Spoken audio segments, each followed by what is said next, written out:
This is St. Louis Cardinals baseball. And tonight, the first of four between the Chicago Cubs and the St. Louis Cardinals from downtown St. Louis. What a weekend it was for the Cardinals with 3 consecutive walk-off wins. Friday night, Matt Adams. Saturday, extra innings, Matt Carpenter. And yesterday, 421 feet off the bat of Colton Wong, and the Cardinals swept the Pirates out of town. Starting tonight, Chris Bryant, one of the young sensations in the game, makes his first appearance at Busch Stadium. And with Rick Horton, I'm Dan McLaughlin. Delighted to have you with us here on Fox Sports Midwest. The Cubs and the Cardinals, and Ricky, this is always fun. Well, we always love it when the Cubs are here, but I think especially this year because we know the Cubs are going to be very competitive. A lot of young players, including Bryant, Soler, many others, and they're going to be fun to watch and tough competition all year long. The Cardinals off to their best start since 1944. That team went to the World Series. The Cubs are in town. Cubs and Cardinals coming up.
There's optimism on the north side. The Cubs have their ace. They have their skipper. And now they have their star. The Chicago faithful has been patient. But so has Cardinal Nation, anxiously awaiting the return of the sport's best rivalry. It's one of the oldest rivalries in the game, being played today by some of the game's best young stars. All 4 games beginning tonight, right here on your home of the Cardinals, Fox Sports Midwest.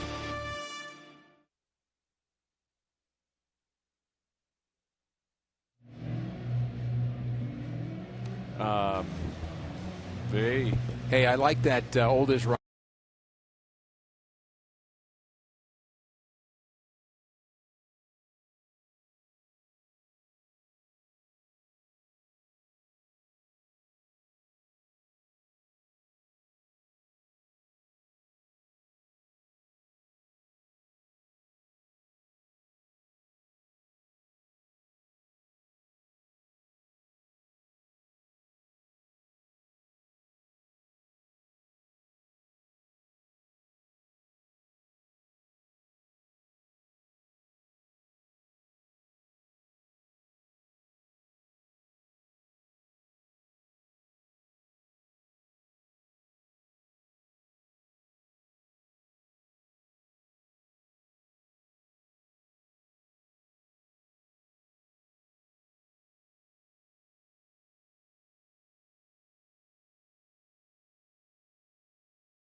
Brought to you by Budweiser.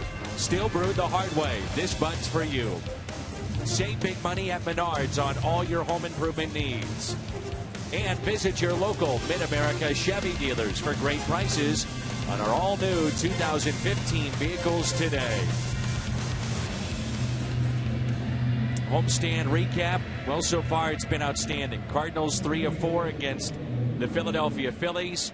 Dramatic sweep over the Pirates this weekend. Tight games, fun games. Yeah, the win-loss record, obviously the most important stat on there, but how about the job the Cardinals bullpen has done? Extra innings, your bullpen needs to be sharp, and today your starter needs to be sharp because the bullpen's a bit tired after the last couple of days. Look at Carlos Martinez's numbers: 4 starts, 3-0 record, low ERA, and he has been, for the most part, Dan, pounding the strike zone.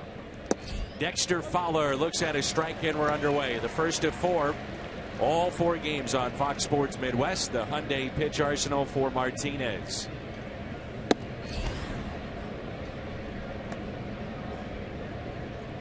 Fowler comes to Chicago from Houston for Luis Valbuena and pitcher Dan Straley, career .271 hitter. And how about the Houston Astros? The Cardinals are hot. Houston has won 10 straight. Interesting to look at that lineup. I'm not sure how they're doing it. Altuve is just red hot at the top of the lineup. At the middle of the lineup, 3 guys all hitting under 200, yet they can't lose. There's a 2-1 pitch. Now 2-2. Danny, we saw the pitch arsenal of Carlos Martinez, and I think that's been part of his growth as a starter, which is where we think he feels most comfortable anyway, as a starter instead of in that bullpen role. But he's been able to incorporate the curveball and the changeup much better as a starter this season. 2-2, misses outside. That changeup against lefties, obviously a difference maker for him. Good downward movement. Really sells it well.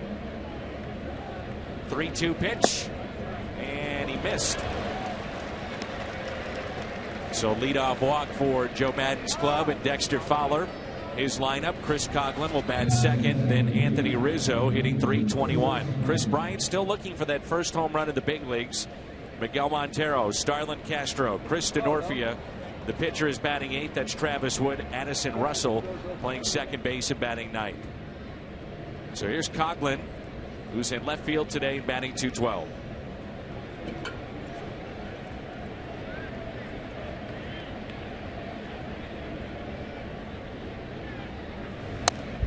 Coghlan, former National League Rookie of the Year, one of 4 left-handers in this lineup for Joe Maddon. And it's our first chance to see here in St. Louis this young Cubs ball club. Coghlan's still fairly young, but boy, Joe Maddon has a lot of kids and a lot of talent to lead here this season. There's Chris Bryant. He'll bat cleanup. Standing there with Joe Maddon. Quick move, and they almost got Fowler.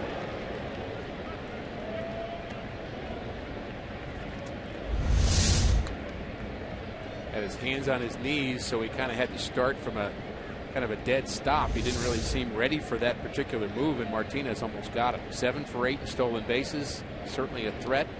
Molina not in the lineup. With all the innings yesterday and over the weekend, Molina gets a rest. Adams, with a lefty on the mound, sits. So a few changes in the Cardinals lineup, and there's a look at Tony Cruz behind the plate.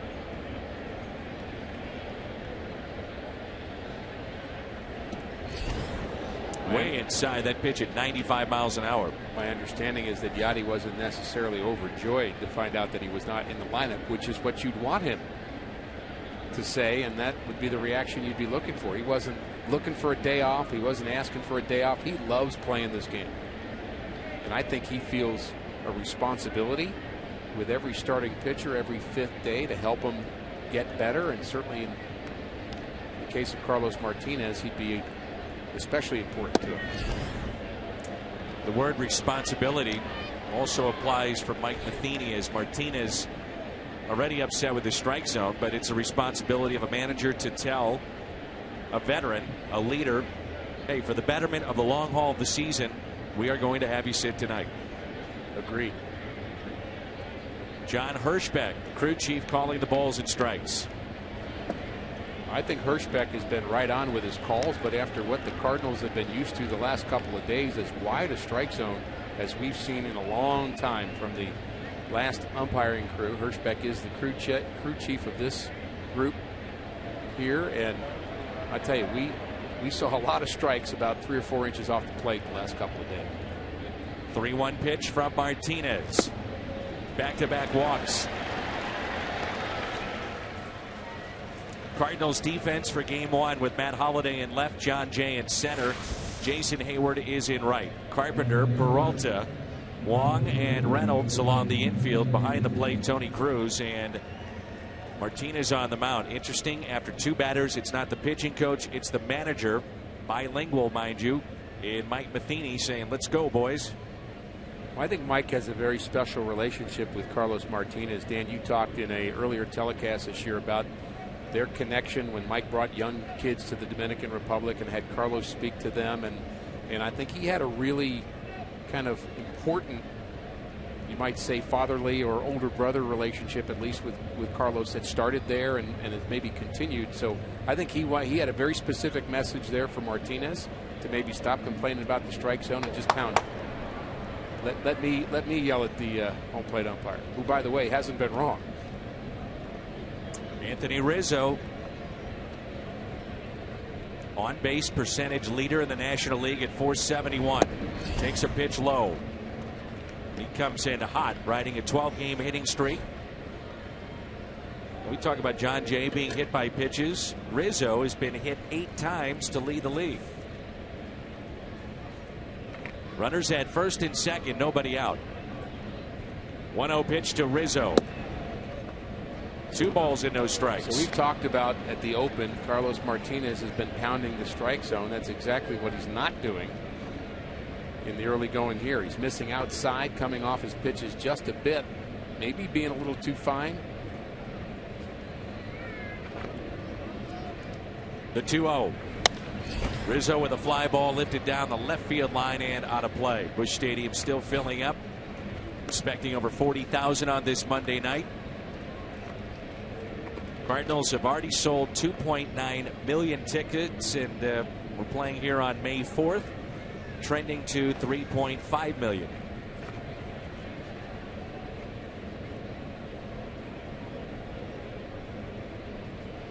Outfield is straight away and deep for Rizzo.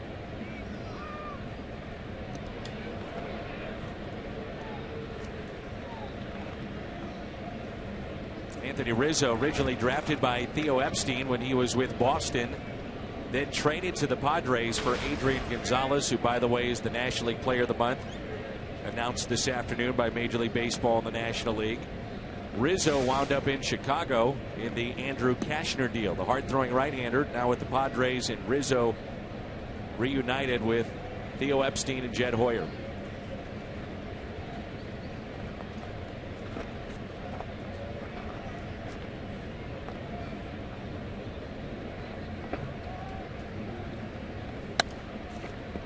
Two balls and two strikes. When Theo Epstein was GM of the Red Sox, 2009, they signed 17-year-old Carlos Matias. 4 weeks into his tenure in Boston and the Dominican Academy, Major League Baseball figured out it was actually Carlos Martinez. And that deal was voided, and any team could sign him. The Cardinals swooped in and got him.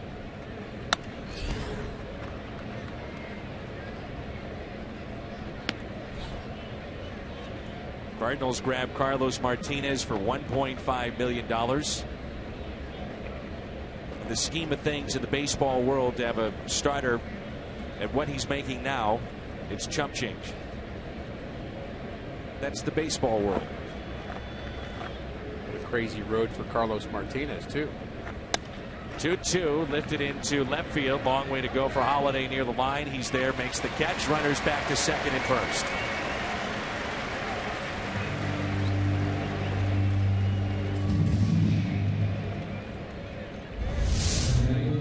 Staying away from hitters, and he does again there. That pitch running off the plate. What I didn't like about what Martinez did there, and often pitchers will get in the habit of doing it, you're checking the runner so long at second base, he still had his head on second base as he was turning and beginning his motion to the plate. And I think that makes it much more difficult to have pinpoint control. You're not going to hold the runner there just by looking at him. The only way you hold him there is by throwing there, and once you start your motion home, your target ought to be the glove of Tony Cruz. Here is Chris Bryant, and another check on Fowler. Bryant, a power hitter, 43 home runs last year in the minor leagues at AAA. Started the season at AAA, one of the most talked about stories to begin the year. Why wasn't he with the Cubs? Well, the Cubs get an extra year before he hits free agency by starting his clock just a little bit later.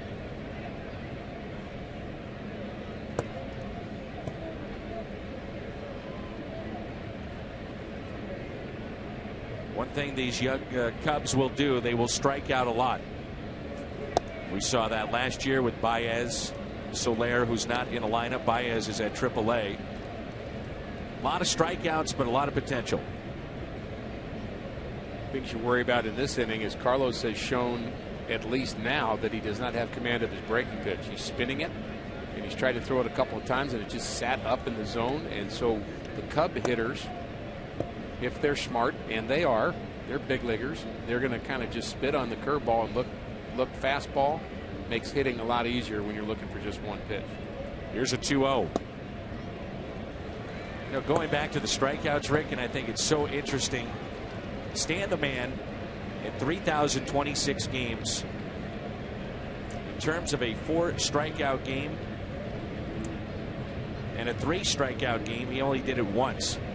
Chris Bryant has been in the league for a couple of weeks. He's done it once. Addison Russell has been in the league for 10 days. He's done it. Just to give you an idea how incredibly talented and unbelievable Stan Musial was in his career. That last delivery still coming off it a bit. You can see Carlos' arm dropping just a little bit, Needs to stay closed just a tad longer. Ball's kind of flying out to the right, to the inside half against right-handers. And that's taken high. So 3 walks in the inning here in the first for Carlos Martinez. Bases are loaded. Our Toyota keys to the game. Well, we're experiencing one of the keys right now. Will Carlos Cruz or not? Meaning, how will he work with Tony Cruz with Yadier Molina not behind the plate? Will he keep his winning ways? It's been really terrific this season. And the one knock on wood, the pitcher for the Cubs today is he hasn't pitched well against the Cardinals. He's off to a good start, but can the Cardinals, who hit him well, continue to do so, like Matt Holliday? Miguel Montero. Bases loaded. And that pitch in the dirt. Very much out of whack right here. The Cardinals can ill afford a short start from Martinez tonight. Thinking about the availability of some of the relievers, and all the innings that have piled up, especially over the weekend and especially yesterday. The 1-0. That's driven into center field, base hit. 1 run is in. Here comes another. 2-0 Chicago. Miguel Montero with RBIs 11 and 12.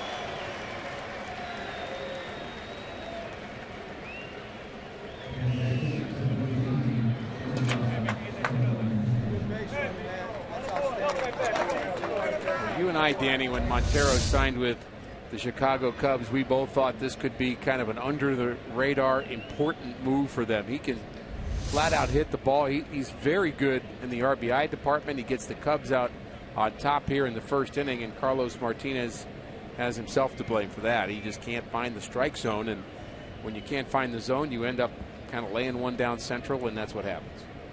Starlin Castro, runners at first and second, and 1 out. A strike to Castro. He's off to a good start, hitting .309.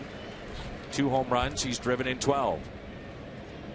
So limit the damage, move on, don't overthrow from here. That's not the right fix.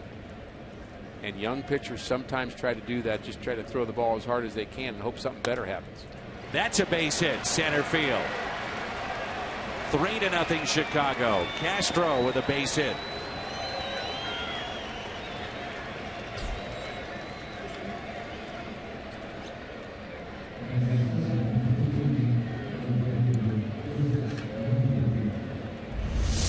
Three walks, 3 Cubs runs across the plate. Not a bad breaking pitch right there. Maybe a little flat, but give Castro credit on that particular hit. That's going to happen. Unfortunately, the walks are the real killer.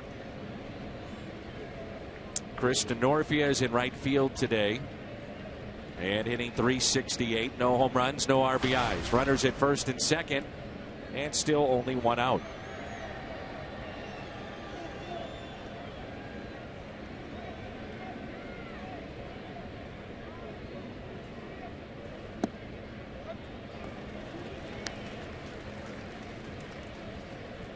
Walk to Fowler, then Coghlan. Rizzo flied out to left. Bryant the walk to load him up. Montero a single to score 2. Castro a single to score 1. Danny, clearly this is not how Carlos Martinez wanted to start this game, or Mike Matheny. As you mentioned, the bullpen still very thin for the Cardinals. But what a great test this is for Carlos Martinez. What's he going to do with this test? I mean, clearly there's adversity. He's caused it. He's part of it. But can he mentally get out of this and give 5 or 6 innings somehow, give his team a chance to win? I mean, we'll see. But that's how he has to view it right now. Not the frustration of what's already happened, but can I find a way to keep this close? 2-1 the count.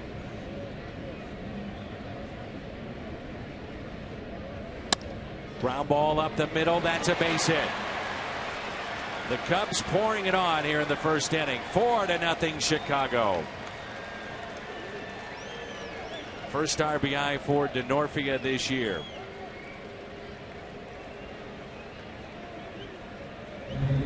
T-Mobile game changer. Right now you have to be thinking about the bullpen, and Mike Matheny is backed into a corner because of all the usage of guys over the weekend. Well, the two things you think about the Cardinals bullpen right now on this date at this time is, number one, they're doing a great job, and number two, they need some rest. Numbers have been fantastic, just the 1 earned run allowed, all the extra innings, all the zeros they put up, but there's a lot of innings left in this game. Obviously, Martinez has to find a way to get on track. We've already had the visit from Mike Matheny, so no chance for another one. Maybe it's time for Tony Cruz to have a chat with Carlos.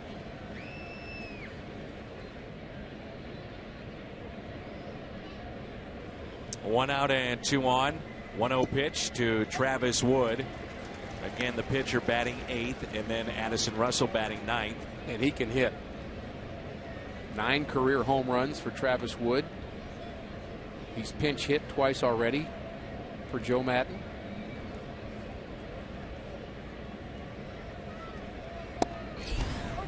One and 2. On the heels of this start, look at that. Villanueva's already up. Tomorrow you have Tyler Lyons. You don't know what's going to happen with him either. Coming up from the minor leagues.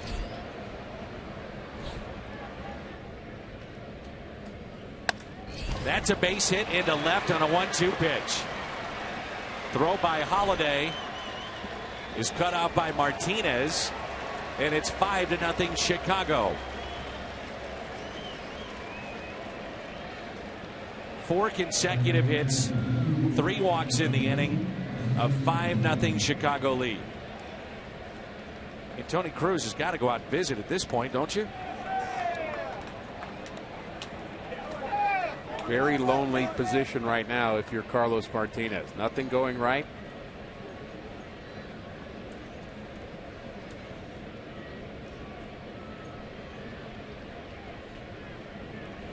Addison Russell, a ground ball that's hit left side, out at second. Tough turn and safe at first. Wong made that close. A very tough play.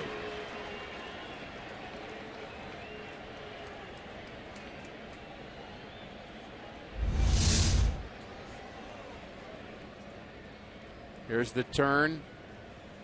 Nice footwork by Colton Wong. He did everything he could to get that over to first base. Interestingly, he might have had a better shot at the runner going to third, who had to low bridge the throw from Matt Carpenter, although that would have been an odd way to go about it. He did the right thing, but Russell ran quickly enough, and that means we get Dexter Fowler for the second time in the first inning. Runners at the corners, 2 down.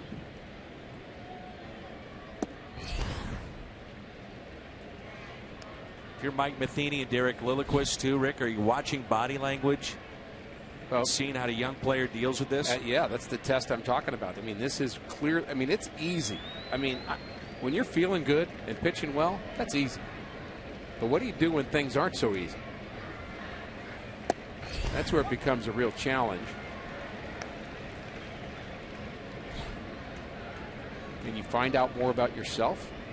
Your manager and pitching coach find out about you, and I think they're hoping for 3 or 4 innings somehow out of Carlos Martinez in this game right now.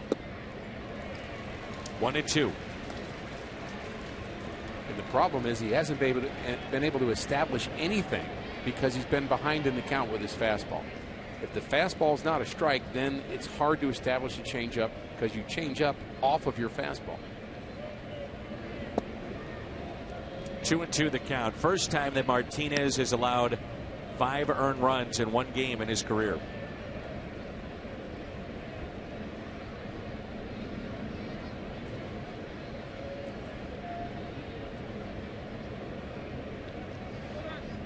Now time is called.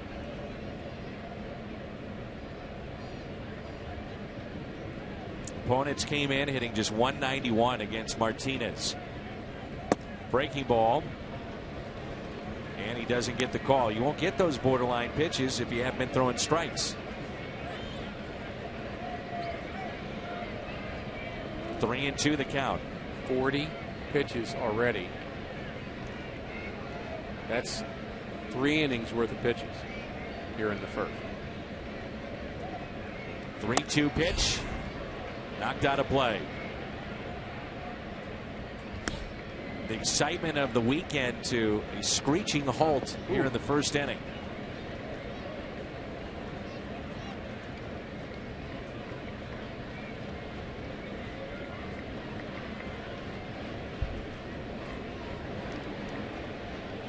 Three-two pitch on its way. The fly ball lifted into shallow left center. John Jay is there, puts it away. 3 walks, 4 consecutive hits, 5 runs in the top of the first for Joe Maddon's club.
Off for the St. Louis Cardinals.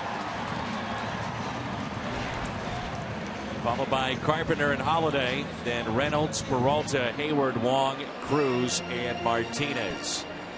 Do-over. Woof. You ever used to say that, Danny? Oh, yeah.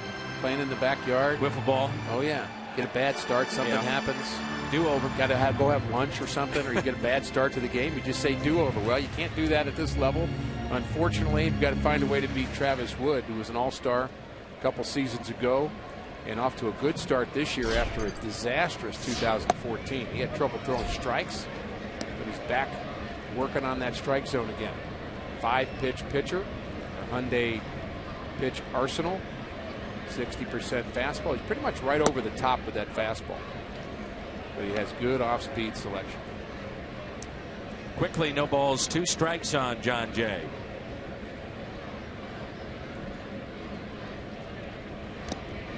And Jay hit by the pitch on an 0-2. 4th time that John Jay's been hit by a pitch this year. A look at the Cubs defensively with Coughlin, Fowler, and Denorfia in the outfield. Bryant, Castro, Russell, and Rizzo along the infield. Montero behind the plate. Wood on the mound. Dobbs Tire and Auto Center's defense. So it's going to be one of those games, huh? Could be. Here's Matt Carpenter hitting .365. 4 home runs. He's driven in 16.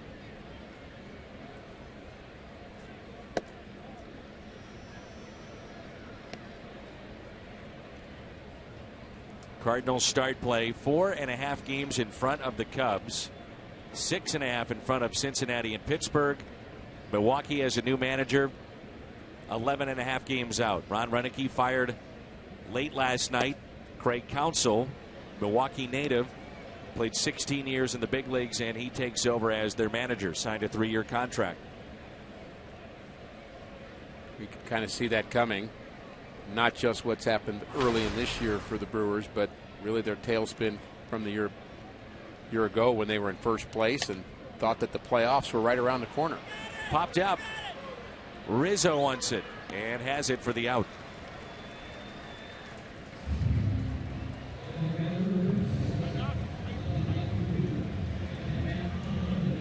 Here's Holiday hitting .321. 1 home run. He's driven in 14.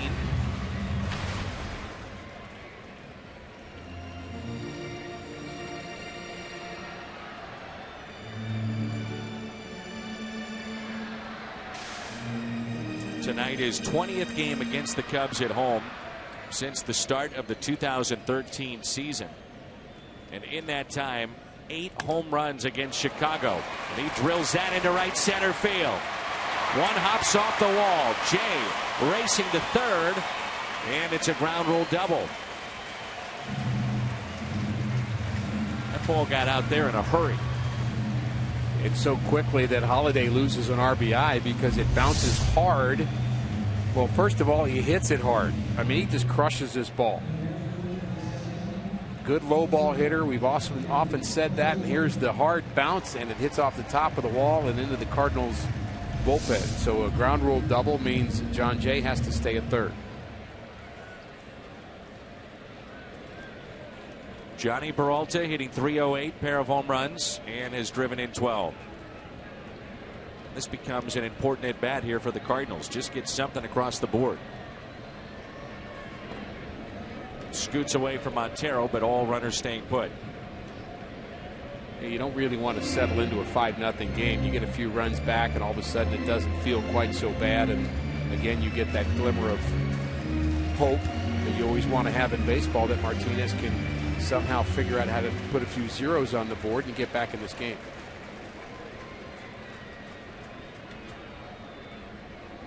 Here's a 1-0 pitch.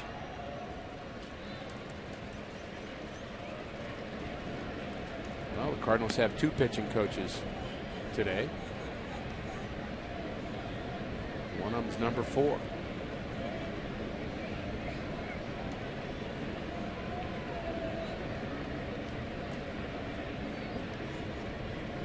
Two balls, no strikes.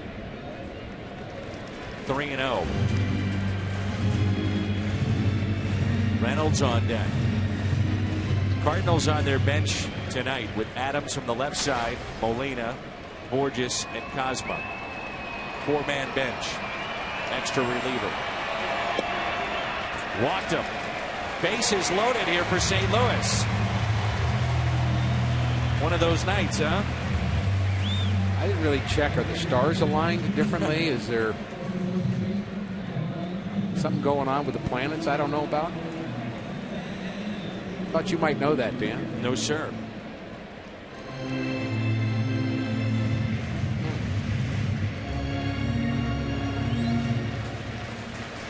Jay was hit on an 0-2 pitch. Carpenter popped out. Double for Holiday. Walk to Peralta. And Reynolds puts it out of play.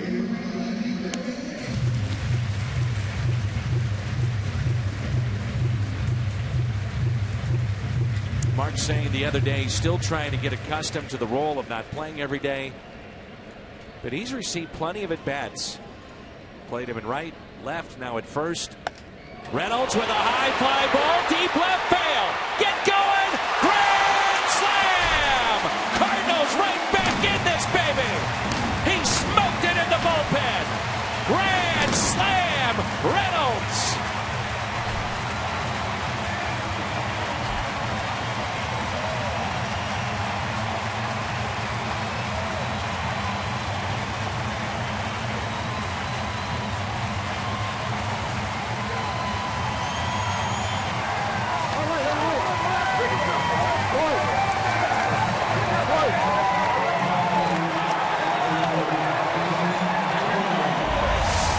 Some fans have been saying, I want to see more offense. Well, you're watching the right game. 5-4 already. The react from the Cardinals bench. I like that hug of Mark Reynolds and Carlos Martinez at the end of that line, too. Right back in the game are the Cardinals. Hayward, base hit into right.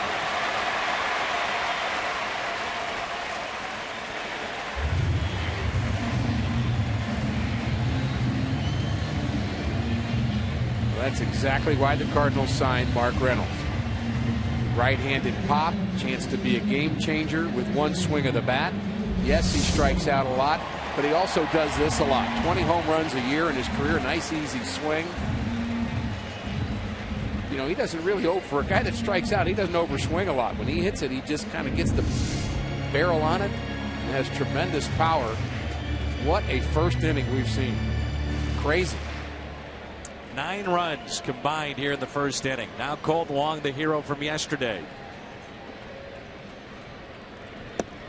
I don't know if you noticed or if many fans noticed where the ball wound up that Wong hit yesterday. That is one of the longest home runs we have seen from this side of the plate. Over the bullpen, over the seats, and into the second row of those seats.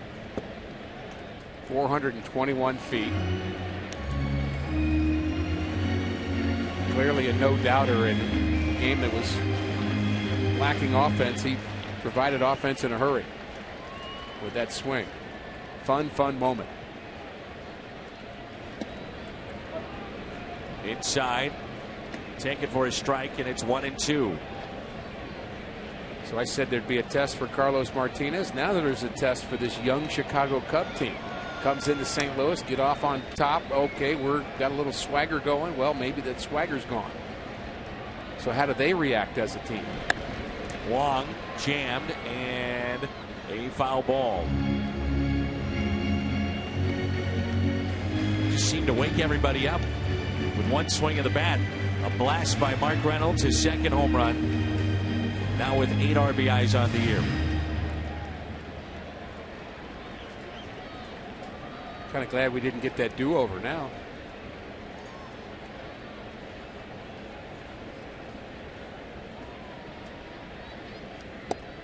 Two and two.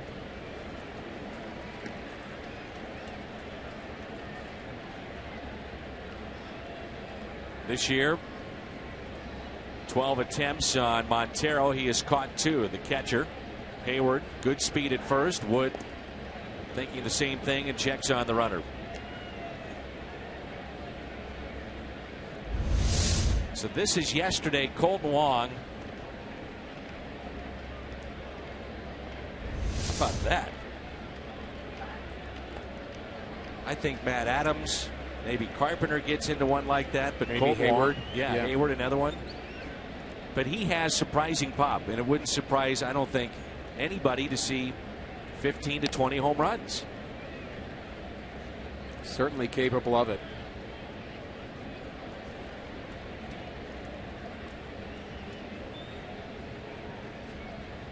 So an offensive explosion here tonight for both teams. The 2-2. And it's held on to by Montero. First strikeout for Travis Wood.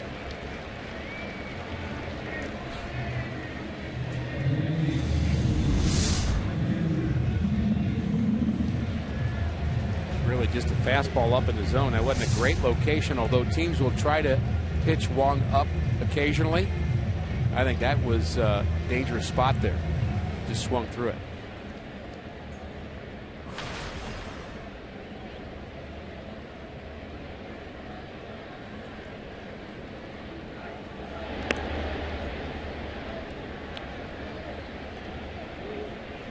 What's interesting is that Mark Reynolds has primarily done his damage against right-handed pitching.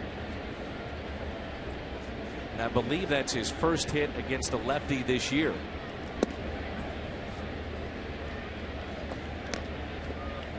A memorable one. A grand slam. Cardinals with a double from Holiday, grand slam from Reynolds, a single by Hayward. Jay hit by a pitch, a walk to Peralta, a little bit of everything. 2 balls and no strikes. Could be a battle of the bullpens here tonight, the way that this is shaping up. So Carlos Martinez saw the Cubs bat around in the top of the first, and he may get to bat himself in the bottom of the first. The 2-0. Now 3-0. Travis Wood seems to be a bit unnerved.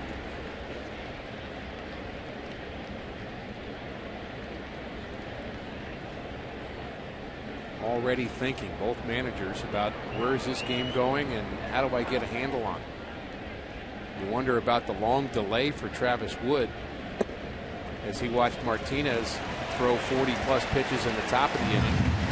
Whether maybe he lost his touch a bit before going out for the bottom of the first inning. 25 pitches himself.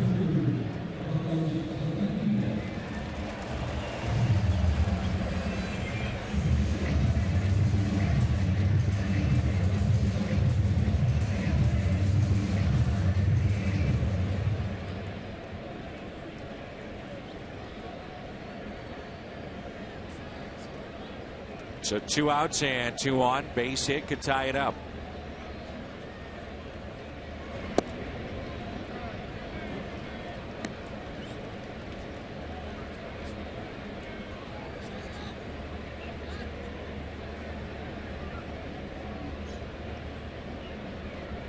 And time for a visit. That's Chris Bosio. Boy, that nothing frustrates a pitching coach more. And frankly, the pitcher, Travis Wood, is given a 5-0 lead in the top of the first inning, and he's walked a couple of hitters here in the bottom of the first. He's kind of been, I mean, again, an all-star 2 years ago. This guy was a terrific pitcher, and again, we mentioned he's had trouble against the Cardinals, but he did not expect to give that lead back so quickly. So Chris Bosio, 4th year in Chicago, kept on by Joe Madden. Quick visit with his pitcher. 1 ball and no strikes on Carlos Martinez, the 9th man to come to the plate this inning. Pitch number 27 here from the lefty.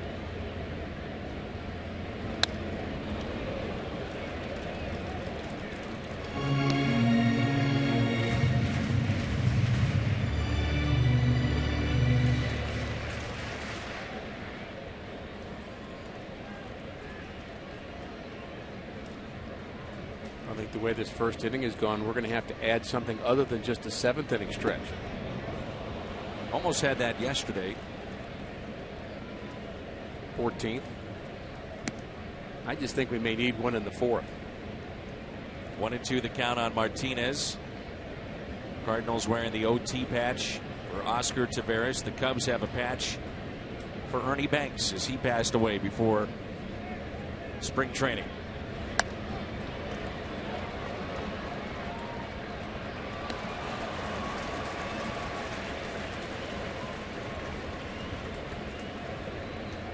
What a wonderful man.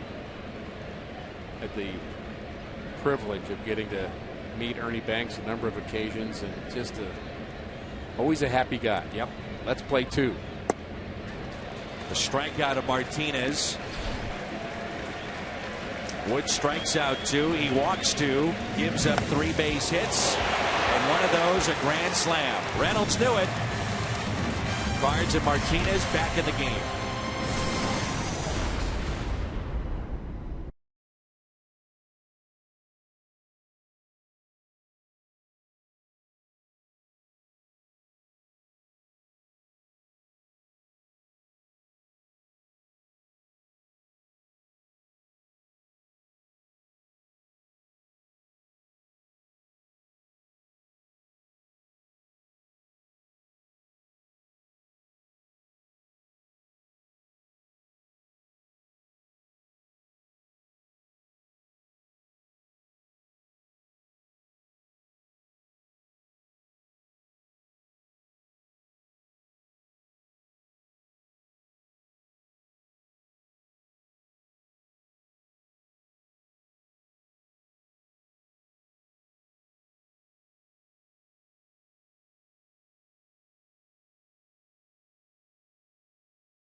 Mark Reynolds, grand slam.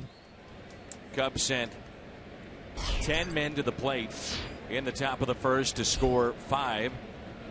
First time since '02 starters allowed 5 runs in the first inning. Jason Simon-Tachi, August 2nd at Atlanta. In that game, 9 earned runs. Travis Smith, also in '02. Remember Travis Smith? He gave up 6. Simo gave up 9 runs? Wait a minute, he's our Double-A pitching coach. So he can help guys and get through times like these. Good spin. And he can, by the way. Simo's great. Dear friend. I just think he's going to be upset to hear that he made our telecast in an infamous way. Chris Coughlin, Anthony Rizzo, and Chris Bryant. When I think of Simon-Tachi, I think of the start that he made at Wrigley Field after the passing of Darryl Kyle. And that was just a somber day and a tough day for him and his teammates, and he had to be the one to go out there and pitch that first game back. And I never forget that moment, being there at Wrigley Field and Joe Girardi announcing to the audience the day before that there would be no game, and then of course Mike Matheny so front and center in that because he was such a dear friend of Darryl's. 1-2 pitch and a strikeout for Martinez. He says that's more like it. Well, that's the corner he wasn't getting in the first inning, and maybe that's just a little bit better pitch, or maybe we've had enough runs already, according to John Hirschbeck. Here's the delivery of Martinez. Very important for him to stay moving forward, and really a lot of recoil in that delivery. He's hits the ground and he's moving backwards almost at the same time instead of going through to the plate. Rizzo with a fly ball out to deep right center field. John Jay looks up and it just sneaks over the wall. Anthony Rizzo, 4th home run.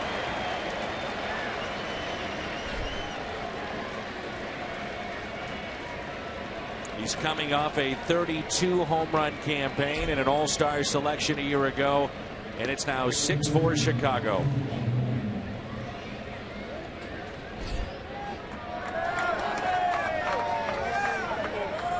Well, Rizzo didn't get to contribute in that 5-run first inning, so he makes his presence felt here in the top of the second with a long home run. Okay, big.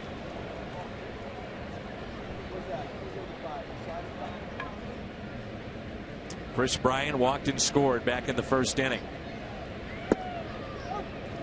0-2.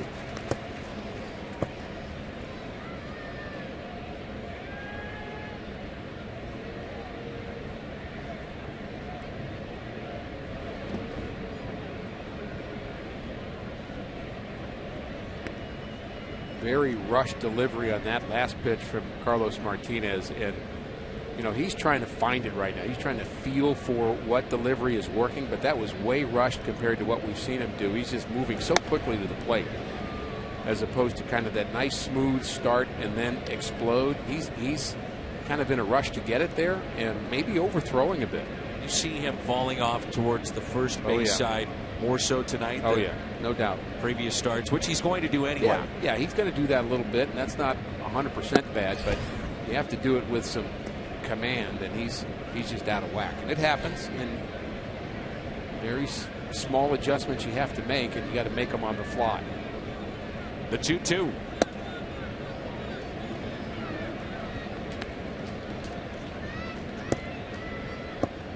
Body way in front of his arm on that last delivery. That's the best way to explain it. His arm was way dragging behind his body, rushing to the plate, everything dragging. It can't help but to be high and into a right hand.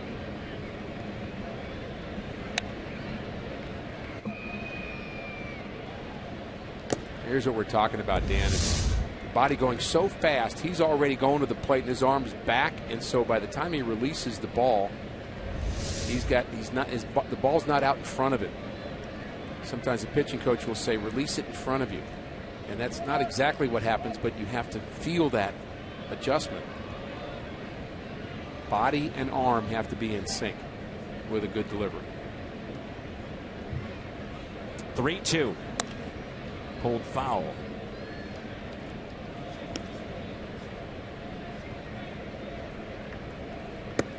It's been a total rebuild for the Chicago Cubs. Bryant maybe the centerpiece of this, but they've got Rizzo and Soler and Jake Arrieta, Addison Russell, John Lester, Miguel Montero, Joe Madden.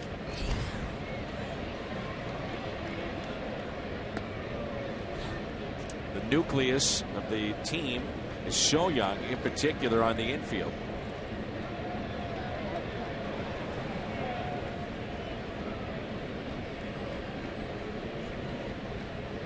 Three-two. It's sharply to third and off of Carpenter and into left field.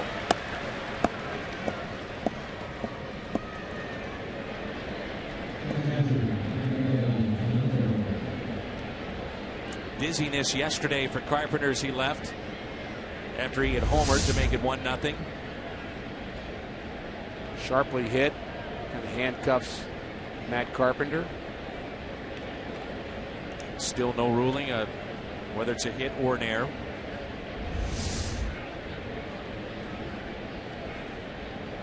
So 1 out. Bryant at first. Here's Montero, who singled in 2 back in the first inning. And an error is given to Carpenter. Cruz throws behind and save at first is Bryant.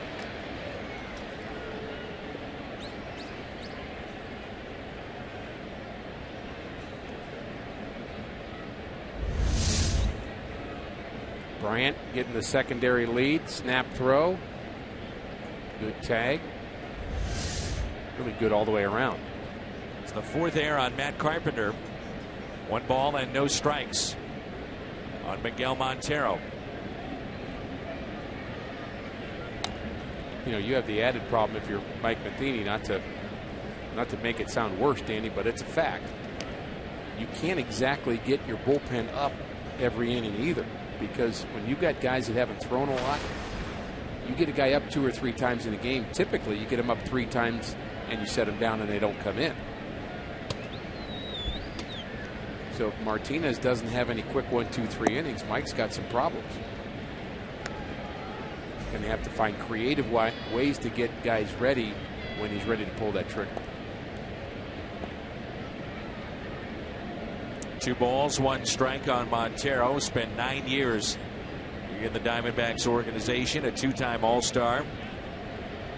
He was acquired for 2 minor league pitchers. Ground ball. Reynolds out at second. Back to first. Double play. That's what he needed. 3-6-3 on the double play.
4. Rizzo home run to make it 6-4 Chicago. Let's check in with Jim Hayes. Jim, Matt Carpenter is due up second. He left yesterday's game due to lightheadedness. Said he didn't feel right all game, even when he homered in the 4th inning. He said at one point it was so bad he felt like he was going to pass out. They got him out of there. He was dehydrated. He told me he got an IV and was feeling better quickly. He started thinking about today's game and possibly not starting. Matt said, quote, "I wasn't ready for that." He started lobbying Mike Matheny immediately after the game yesterday. Said he had to talk Matheny into it, but the good news, Carpenter says, he's hydrated, he's 100%, and he's in the starting lineup. But, Dan, it took some talking with Mike Matheny to get it done last night. Yeah, and you look at the lineup here tonight. Matt Adams sitting out in a move that obviously is paid off with a Reynolds grand slam. Right. You already have Molina sitting, so Carpenter playing tonight. Here's an 0-2 pitch. Jay puts it in play. And that's Starlin Castro ranging to his left for the out. Matt Carpenter, our BJC Healthcare difference maker. It was he along with Adrian Gonzalez, the top two in terms of the National League Player of the Month. It went to Gonzalez. But what a start this has been for Matt Carpenter. Up in so many different offensive categories, runs, hits, average, the extra base hits, the multi-hit games have really defined his early season, and Cardinals are red hot with him in that second spot. Two things have happened. Matt Carpenter hitting second, they're 6-0, and Mark Reynolds delivering a lineup card 6 days in a row. How about that, huh? I think players aren't, well, some would say creatures of habit, others would say superstition. Now it's 0-2. And Dan, I did get one thing cleared up by many of our followers on Twitter. They have informed you and I that there is in fact a full moon today. That explains it. We knew something was going on.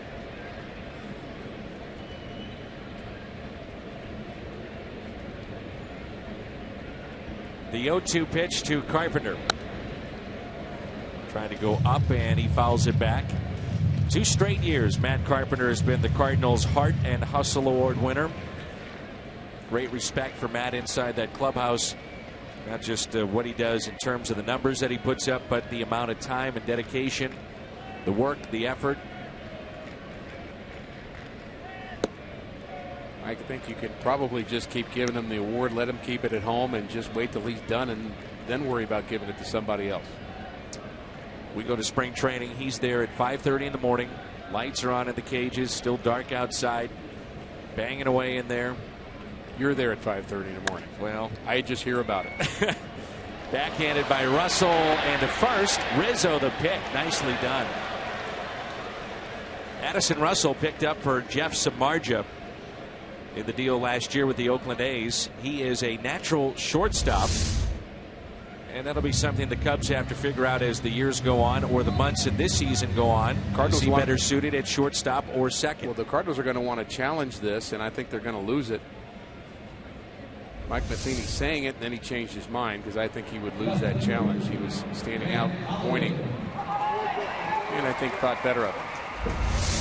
One more look from the reverse angle. Is the ball in the back of the glove now? Yes, he's out. Good call. Here's Holiday, ground rule double to right center. You know what I loved about that, Dan, is Mike came out and was talking to the first base umpire, Bill Welke, and saying, I might want to challenge that. And Bill just nodded his head like, I understand it. So it's not, I think one of the things that's happened with the replay is umpires have realized that they don't have the chip on their shoulder about being asked. And I think one of the reasons is they're finding out they're right a lot. So they don't take it personally. They know replays in the game. It's not, I mean, they understand managers should use it. I think it's made them less defensive. That was the aspect of introducing it into the game that was probably the hardest part of it, convincing the umpires that this is a good thing. I mean, who wants to be second guessed with split second decisions like they make? The 2-1 pitch. Now 3-1. I will say this, I think the strike zone is fairly tight. Now I know Fox Tracks will show that it's been a consistent zone, but John Hirschbeck The strike zone is fairly tight. I think it's because we're used to what we've been used to. Maybe so. Honestly, the last couple of days, everything was a strike.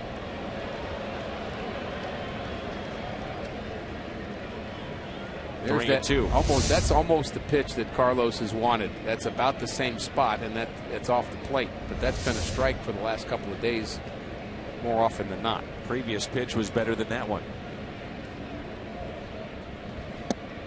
Strikeout of Holiday.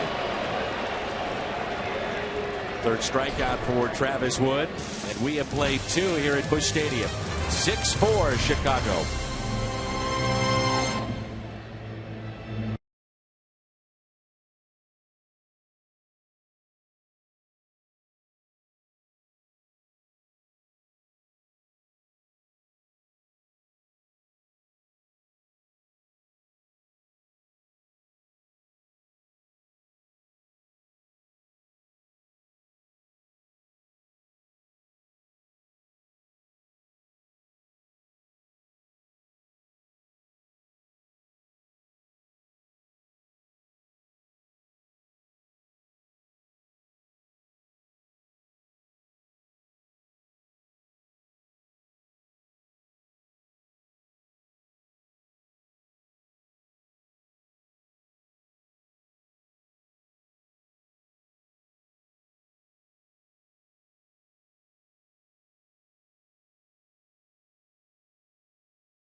Cardinals baseball on Fox Sports Midwest is brought to you by Steel Outdoor Power Equipment. Quality, reliability, and value. Find a servicing Steel dealer at steeldealers.com or search STIHL.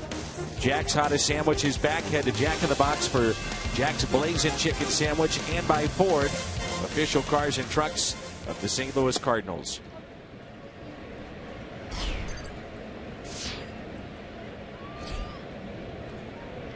Top of the third, 6-4 Chicago. It's Castro, DeNorfia, and Wood. And a ground ball that's pulled foul. Over our billboards, we had a shot of the Cardinals Hall of Fame, and one of the areas you can venture into. The newest Hall of Famers: Ted Simmons, Bob Forge, Kurt Flood, George Kissel. Great class.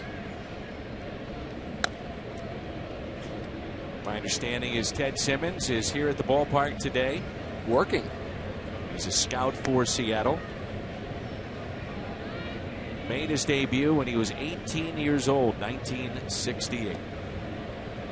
One of the great hitting catchers of all time, and I'm not sure you would agree, but I think should be in Major League Baseball's Hall of Fame. I would agree. 1-2 the count on Castro. Then you have a player like Bob Forsch, who is an integral part of so many good teams and an outstanding teammate, as you have always told me that. He's always teaching the younger players, and think about kind of the consummate veteran, wise teammate. That's Bob Forsch, and a very good pitcher along with that. And a former third baseman was Bob Forsch, then converted into a pitcher. You think about teaching the game in the Cardinals organization. One of the other members is George Kissel. I have such a great fondness for, having been around George and missed George. Passed a few years ago. after spending so many years in the minor leagues. He taught a lot of managers how to manage it. Not only was he signed by Branch Rickey, played in the minor leagues, then coached in the minor leagues, coached in the big leagues with Red, but he taught Sparky Anderson how to manage. He taught Joe Torre how to manage. I mean, this guy taught teachers. And so glad that he was included in this Hall of Fame class.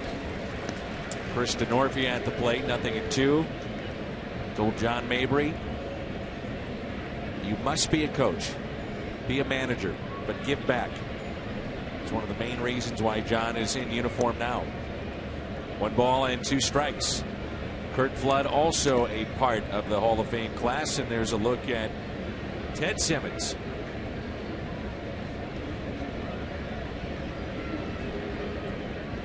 Theo Epstein was down there as well next to Ted, and a base hit into right field.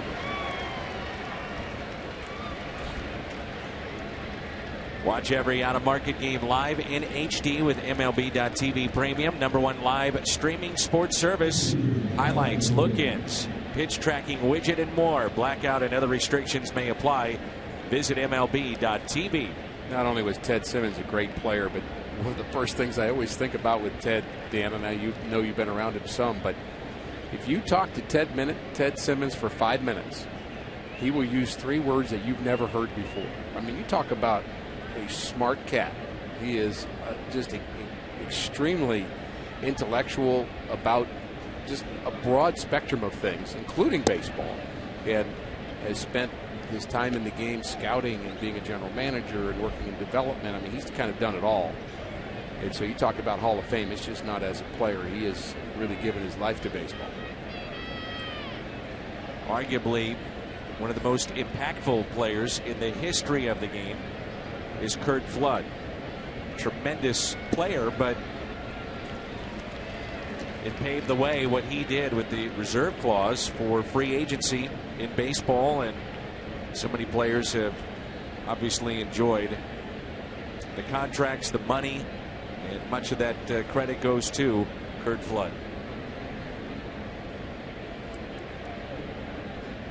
1 ball, 1 strike on Travis Wood.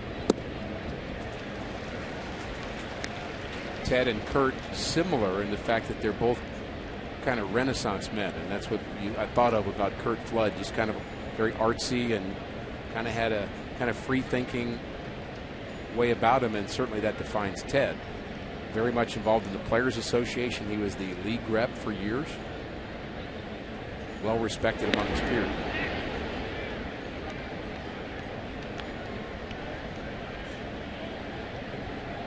Had the chance to take in a lot of SLU basketball games with Ted Simmons. He is there, it seems like, just about every game, every home game for the Billikens.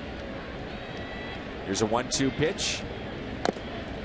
And a foul ball. Travis Wood singled. Picked up an RBI on an 0-2 pitch back in the first inning when the Cubs sent 10 to the plate.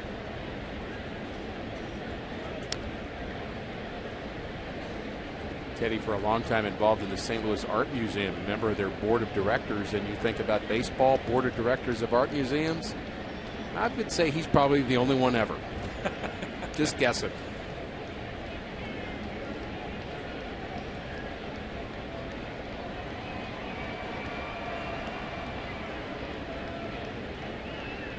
One-two pitch, and that's tapped foul.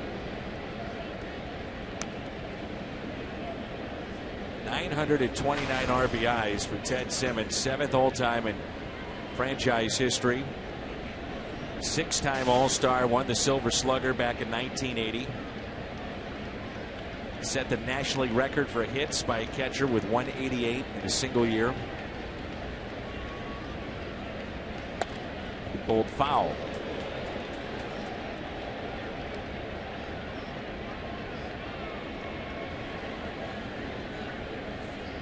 Carlos just can't have a quick inning, can he? I mean, it's what we've been hoping for, so we could maybe get through 4. I think 5, maybe pushing it even with the number of pitches he threw in that first inning. But boy, it'd be nice if he could get a couple of outs with 1 pitch here.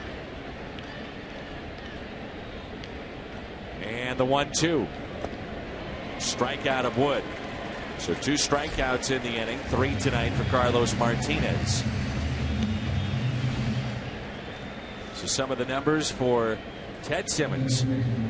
3 times a top 10 finisher for the MVP. And WAR, we know about that stat. It's a very popular stat to kind of judge how good one player is from another. 7th best all time among Cardinal players. So you know his impact. He could flat out hit. If you look at the era in which he played, the teams that he played on struggled here in St. Louis. Didn't get a lot of fanfare, postseason appearances. So I think that's what hurts. That hurts him. There's no doubt.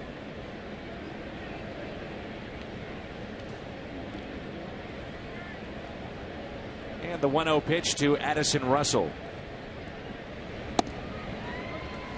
1 ball, 1 strike. Just reminded me, Dan, I have a book that somebody sent me, and I was so anxious to read this offseason, The Forgotten Players of the 70s. And the problem is I forgot to read it. Well, the title just fits exactly what you're looking for. Isn't that the story, though? I mean, I'm really interested in it, in studying Cardinal history, and I'll get to it. But I think that's what Teddy deals with. The 2-1 pitch. Maybe I'll bring it to you tomorrow. You'll forget. I might. Base hit into right. Hayward will throw to third, and the throw is cut off. Now, if the throw was on line, from our vantage point, not sure if Peralta is in line with third base. However, if he was, that throw, if it's on the bag, would have had him. Well, there should be some communication from the third baseman Carpenter whether or not that's got a chance or not. And he seemed to be backing off, and maybe Matt Carpenter didn't believe there'd be a chance at third. And that's going to be it for Denorfia. So he's done. The Cubs have runners at first and third. I believe that's Soler.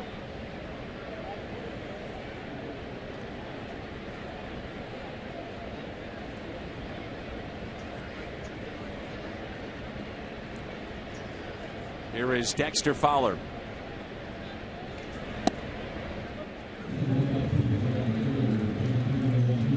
Excuse me, it's not Soler, it's Junior Lake. Runner at third base.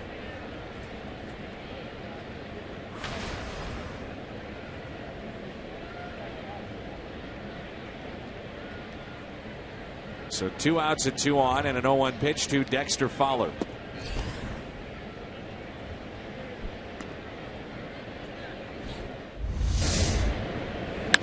Not exactly sure what happened with Denorfia. Here's where he goes home to third. I wonder if he touched second. Looked like he might have jumped over the bag there. He got a bit of a misstep, and you could tell something's wrong right away.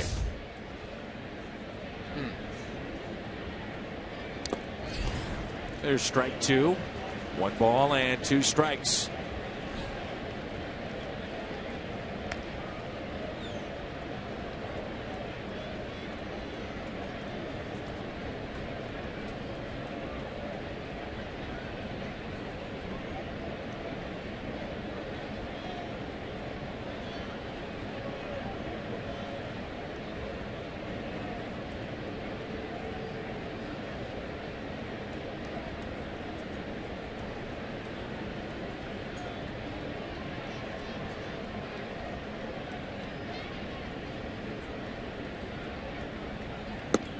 Two and 2.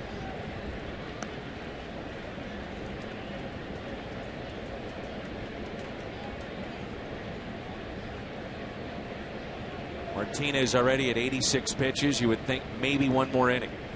Maybe is right. The 2-2. And the count runs full. He wanted that one.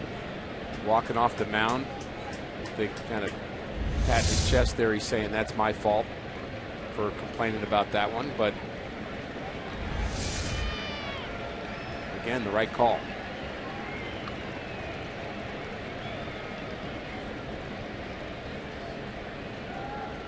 3-2 to Fowler. Got him. A strikeout of Dexter Fowler. Martinez strikes out the side. 6-4 midway through 3.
NHL and NBA playoff action and Major League Baseball games. You can see Fox Sports Live on Fox Sports 1 or simulcast on Fox Sports Midwest. You know it's a big game when Marlins man is here. I believe that gentleman is seated in the second row right behind home plate. And it's a full moon. It's Lawrence Levy. He lives in Miami Beach. I know he's an attorney, and you'll see him at various sporting events throughout the country in some of the best seats in the house. Johnny Peralta skies one into right center. Fowler is there and makes the catch. Junior Lake, by the way, stays in the game and takes over in right field.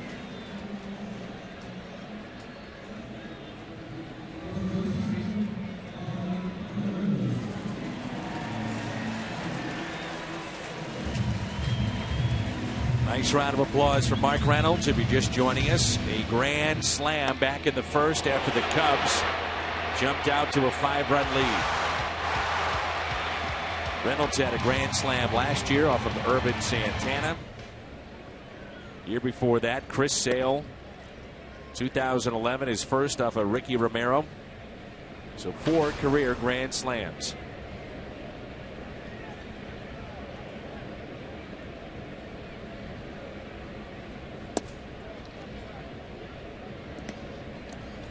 The shift is put on here for Reynolds. 2 balls and no strikes. Rizzo way off the bag at first base. 3-0. And the answer is yes. And if he is swinging, he could make it 6-5. Well, you always ask me, so I'm just inside your brain a little bit. Just throwing it out there. Scary place to be, I might add. But I brought my flashlight here tonight, so just going to go right inside that brain of yours. Uncalled for. 3-2. Well, you have so much gray matter in there. I feel like I need that light.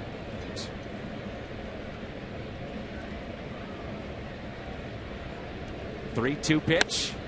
Reynolds with a fly ball out to right. Junior Lake 2 down.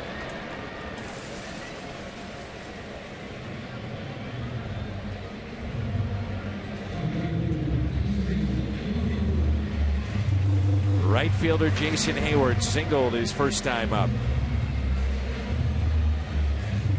The defense, it's been there. The offense, we're still waiting.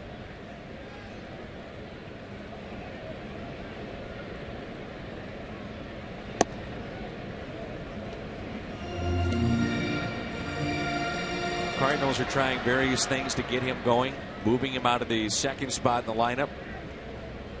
Probably the biggest move so far. Take a little pressure off of Hayward. Carpenter now at that second spot.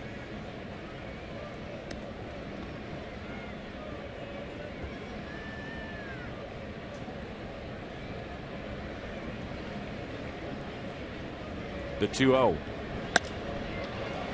Center field. And Fowler is there. Cardinals go in order. We have played 3 here at Busch Stadium. Lots of offense early on. 6-4 Chicago.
At the ballpark and the St. Louis Union Station Hotel. Choose one of our Cardinals baseball packages. Score for your team. HiltonSt.Louis.com or call 314-421-1776. Carlos Martinez, 4th inning. 6-4 Chicago. By the way, the Chris Bryant play back in the 2nd inning. Hard hit ball to Carpenter, now overturned from an error to a base hit. It's Coghlan, Rizzo, and Bryant. And the first pitch in the dirt. The second game of a doubleheader last year, the Cubs scored 5 in the 2nd inning. That night, Travis Wood was the starter. Cardinals eventually won the game 9-6. The loser in that game is now wearing a Cardinal uniform, Carlos Villanueva. You would have to think Carlos would have an impact on this game, both Martinez and Villanueva. Agreed. And it just has the feel of a game that the Cardinals might just come back and win this one too. That 4-run first inning, the home run, grand slam. Mark Reynolds really just trying to change the feeling here at the ballpark. Rizzo is homered to right center. You know what you do mentally too, Dan, is you just you erase, somehow find a way to erase 5 runs in the first inning and just say, okay, I'm down 2-0. And it just doesn't sound as bad. All right, it's 2-0 early. Just keep my team in the game. We'll come back. Popped up.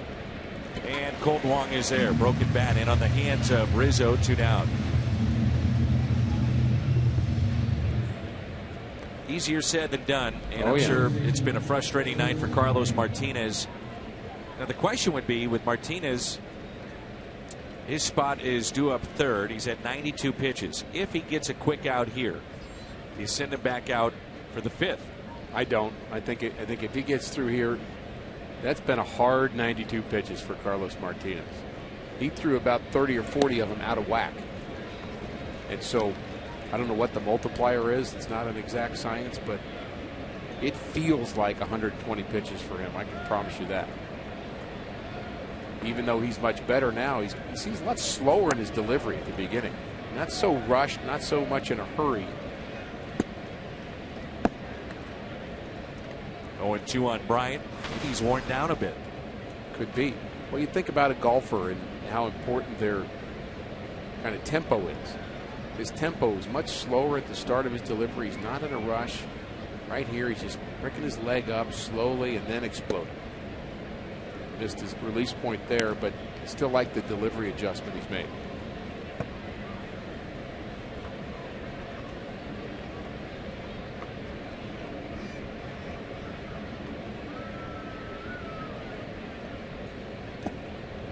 Change up in the dirt. 2-2.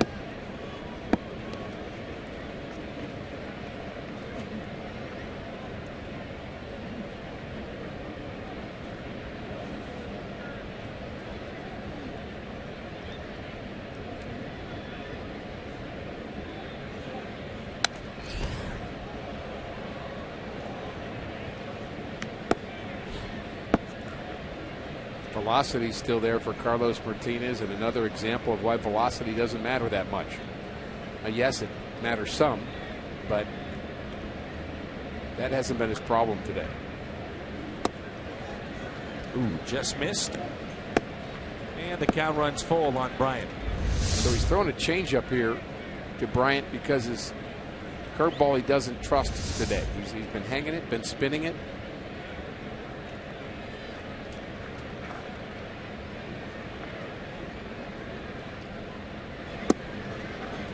And a walk, a 2-out walk to Chris Bryant.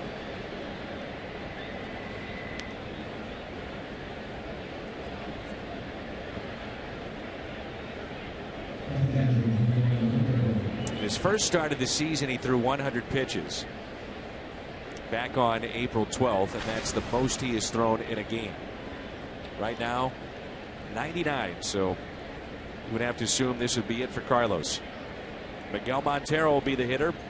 He is singled and also grounded into a double play.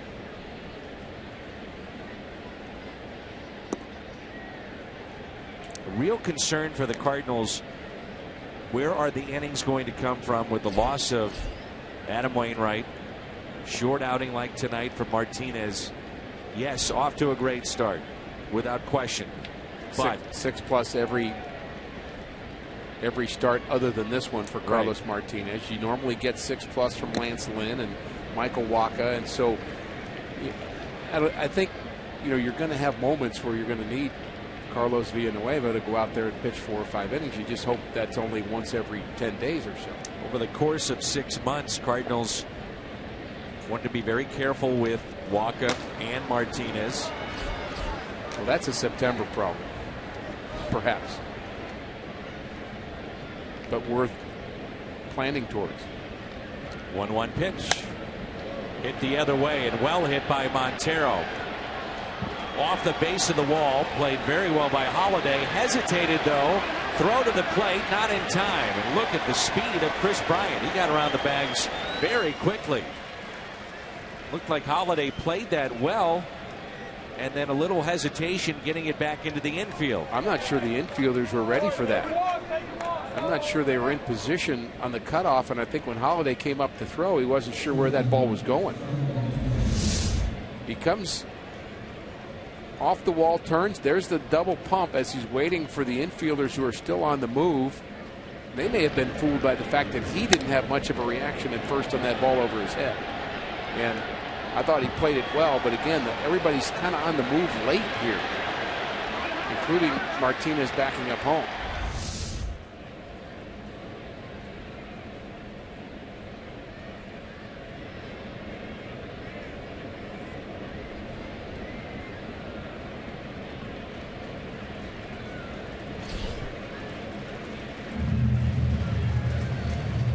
Mike Matheny will go to his bullpen, and Carlos Villanueva is our Chevy called to the pen.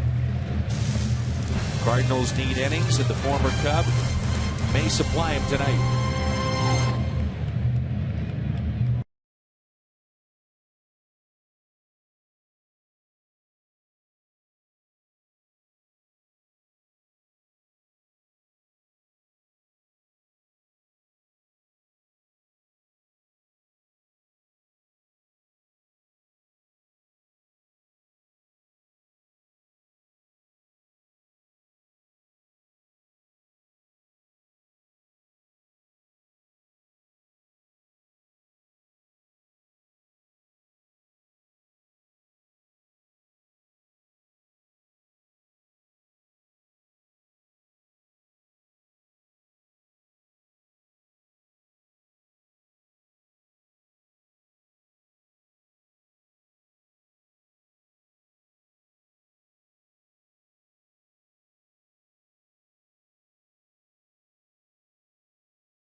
StubHub.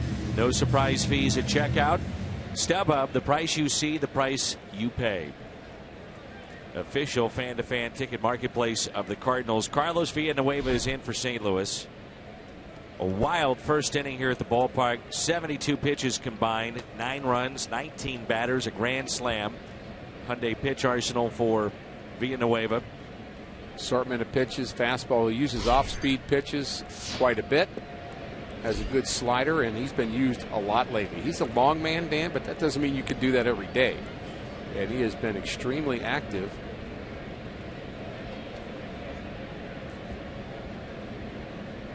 And he has been in 4 of the last 7 games for the Cardinals. And for a long man, that's a lot.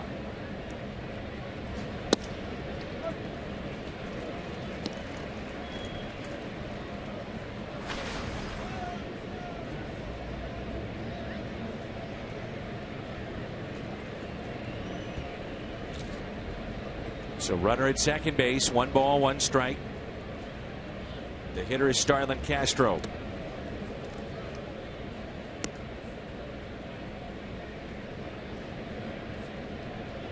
That little movement with the arm is a move, unfortunately, I recognize. That, boy, I'm trying to figure out how my arm feels good today. And mentally, you just have to kind of get past that. He's been used a lot. You just have to find a way to get it done. I wouldn't imagine Villanueva has many innings in him today just because he's the long guy, as we mentioned. I got to believe he's a 2-inning guy max. Yeah. And then you start thinking who else is out there and available to get you through the 9. 2 balls, 2 strikes on Junior Lake. Outfield is straight away, and a strikeout for Villanueva. When we come back, we'll hear from Ted Simmons. Announced today, he's headed to the Cardinals Hall of Fame.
4 what you'd call major, franchises: Giants, Dodgers, Yankees, and the Cardinals. And when you're connected with any of those people, it's saying a lot. And then what's noteworthy about St. Louis is the other 3 originated in New York. So for St. Louis to be in that kind of company, and then to include me in their company, is really, really special stuff. It's Ted Simmons earlier today with Jim Hayes. Here's Colton Wong. And the 0-1 pitch. Taken for a ball. No, it is a strike. Wow. 0-2 the count on Colton Wong. Let's bring in Jimmy Hayes. Jim, Ted Simmons, pretty pumped up about heading to the Cardinals Hall of Fame? Yeah, absolutely, Dan. I spoke to him before the game. I asked him to come on live in game, and he said he couldn't because he's working. He's a scout and a special assistant to the GM for the Mariners. He still lives in the St. Louis area, but he's always somewhere. Says he's at over 100 games a year. Tonight he's scouting both the Cards and Cubs. Says it's an honor to be recognized by a franchise like the Cardinals and to go in with the Cardinal Hall of Fame with his class, especially George Kissel, who he says was one of the greatest teachers baseball has ever seen, Dan. Ted Simmons, Bob Forsch, Kurt Flood, George Kissel, all headed to the Cardinals Hall of Fame. That'll be August 15th, the induction ceremony, and we'll have it for you here on Fox Sports Midwest.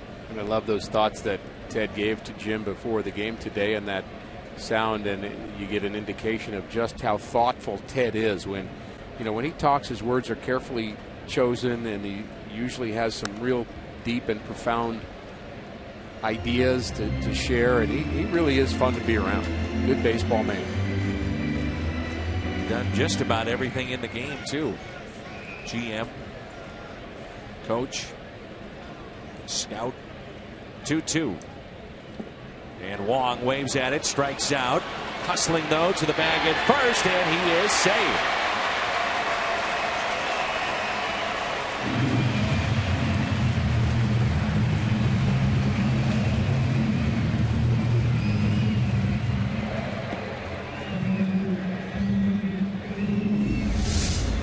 Rizzo loses his glove on this play as he tries to catch it and tag Colton Wong, and boy, that could have been disastrous for the Chicago Cubs. We've seen that injury before with the wrist, and it's going to be ruled as a strikeout and a wild pitch.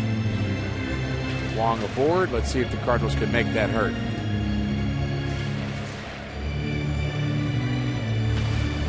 Here's Tony Cruz. Walked his first time up. Chris Denorfia, when he left the game, it is a left hamstring injury. So his night is through, and Junior Lake took over in right field.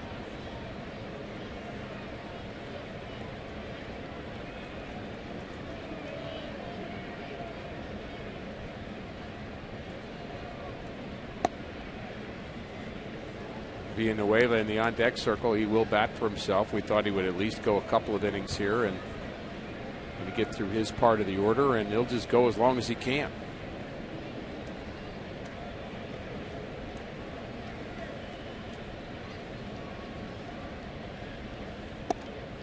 The check swing did not go. 2 balls and no strikes. There's been so much made of the youth of the Chicago Cubs, and rightfully so. Carlos Martinez is 105 days older than Chris Bryant. I mean, think about that. Martinez has been around now a couple of years and in the rotation as Cruz pops it up a mile high on the infield. The aforementioned Bryant makes the play.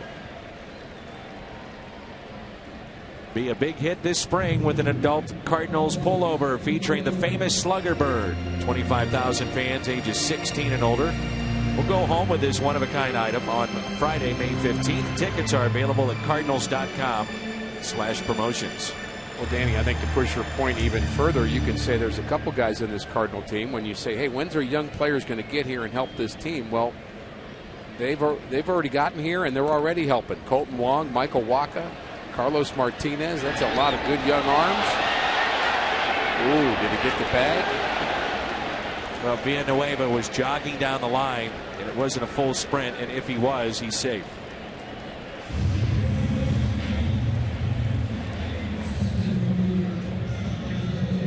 Cardinals still not sure what they think about it.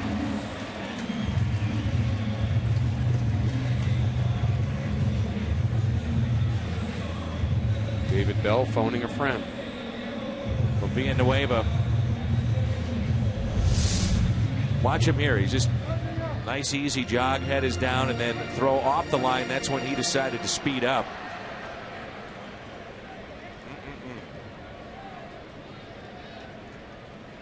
Wow, that's an uncomfortable move. Actually gets it with his hand before he does with his foot. John Jay on a hop towards short. Castro there makes the play. We played 4 here at Busch Stadium. Cubbies on top 7-4 and a long night for Carlos.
All right, guys, thanks. Here's Junior Lake. 7-4 Chicago being the wave up at the final out of the top of the 4th. If you're Mike Matheny thinking along with him, you're wondering where are the innings going to come from tonight?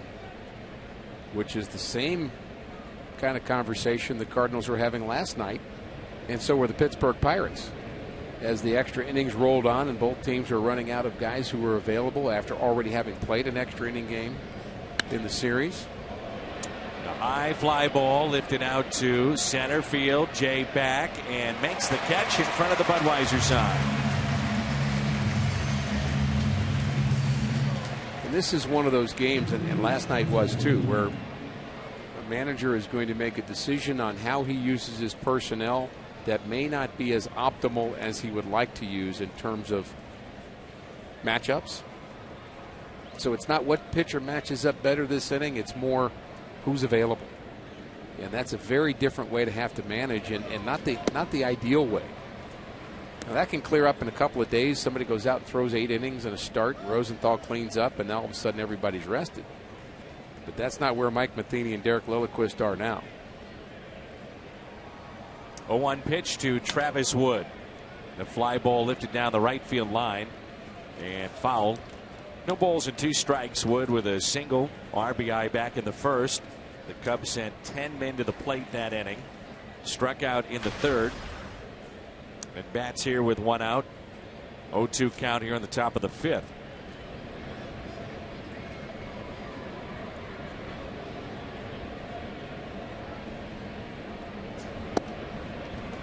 And there's second strikeout for Villanueva. Love the drink run with any size, any flavor McCafe shake for just $1.99 at McDonald's.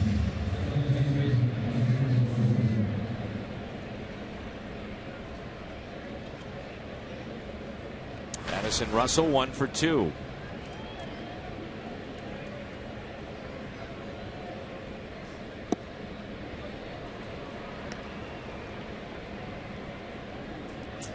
On a night that Curt Flood goes into the Cardinals Hall of Fame, you have Villanueva on the mound. Very much a big presence in the Players Association. Talking the other day about his education in the Dominican Republic. He said his dad sent him to a school that was bilingual. And the school, part of the education was learning about the United States, the history, the laws. His teammates, by the way, call him Charlie, not Carlos.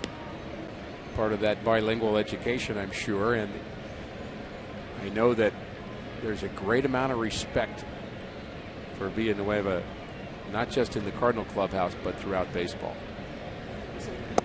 And a strikeout. He looks sharp. He has struck out 3 of the 4 he's seen. So Carlos Villanueva has come in and calm things down just a bit for the Cardinals. 7-4 midway through 5.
Championship team on Memorial Day, Monday, May 25th. 25,000 fans ages 16 and older receive a wearable replica of the 1985 NL Championship ring. That's courtesy of Ameren, Missouri. Tickets at cardinals.com/promotions.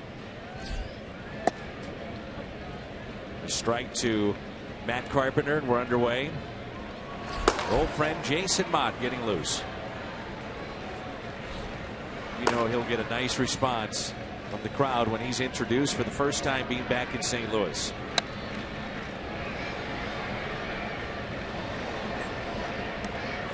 No balls, 2 strikes. Carpenter is popped out to first and grounded out to second.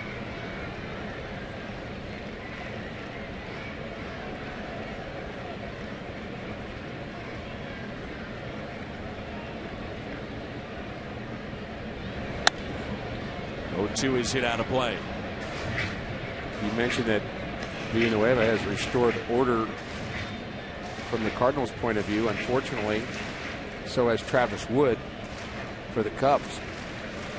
3 straight zeros on the board, and he's kind of regained his composure a bit and been better in the last 3. Here's the 0-2. Lifted down the left field line and out of play. Villanueva said that that's actually what his coaches have said about him in the past. They said that's what you're good at doing. That's the best. That John Farrell, I believe, is who he said was the first coach he had, where he said, look, this is what you do. You restore order. You're good at that. And so far, so good for the Cardinal right-hander.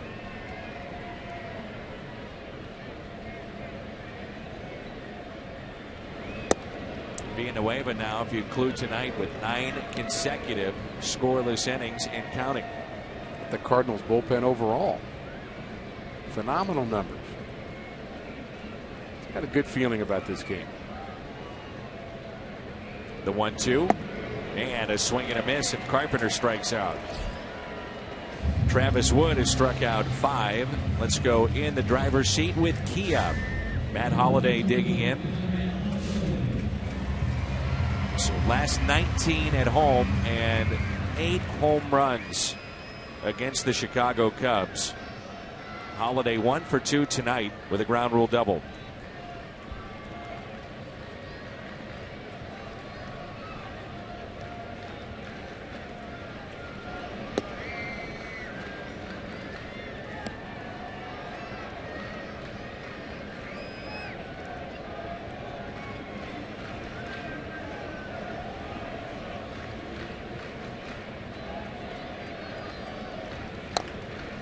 Took that angle just to show you the speed of the game, and he throws a pitch 66 miles an hour the pitch before. He's got that slow curveball, Wood does, that he'll use every once in a while. He's got the slider that's quicker. Just a smart guy. I wouldn't say he's got the best stuff of any left-hander that you're going to see, but knows how to pitch. 2 balls and 1 strike. I would think the emotions right now for Jason Mott, this is not like warming up normally, you know, coming back to a place that you closed out a World Series. So many friends here in town. Did great charitable work.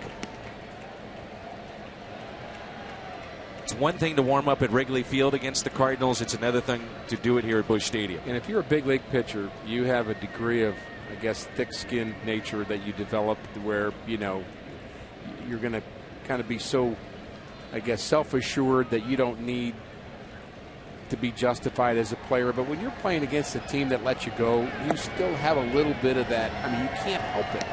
But to have a little bit of a, boy, I sure would like them to know how good I still am. And you want to do well against your former team. I just think that's human nature.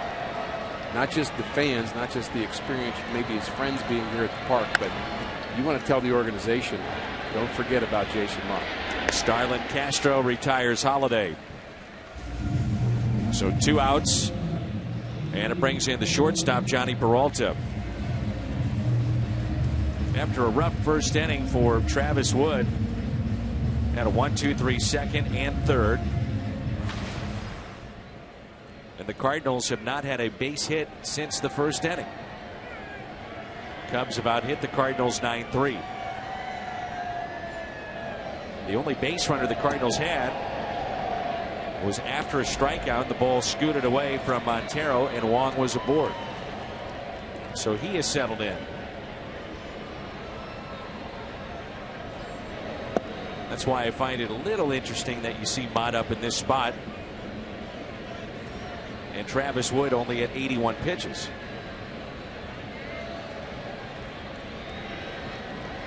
Here's a 1-1.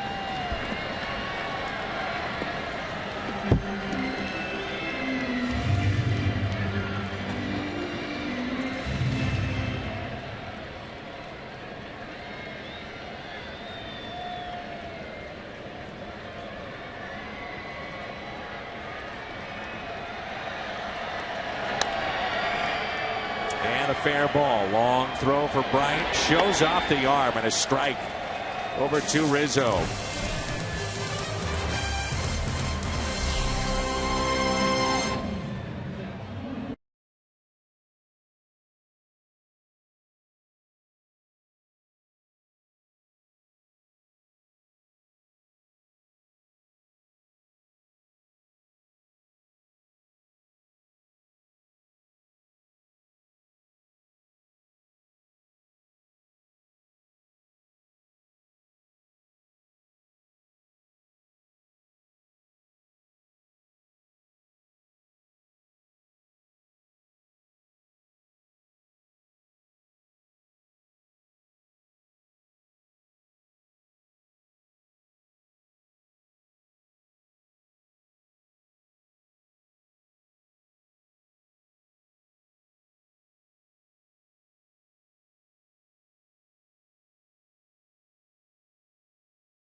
What's on tap? It is Kyle Hendricks against Tyler Lyons. It'll be his debut this season. His last start was against these Cubs back on May 12th of last year. Lyons has pitched in 23 career games. His May 12th starts. And tomorrow night we'll be at the Champions Club. Looking forward to that. Here's Dexter Fowler.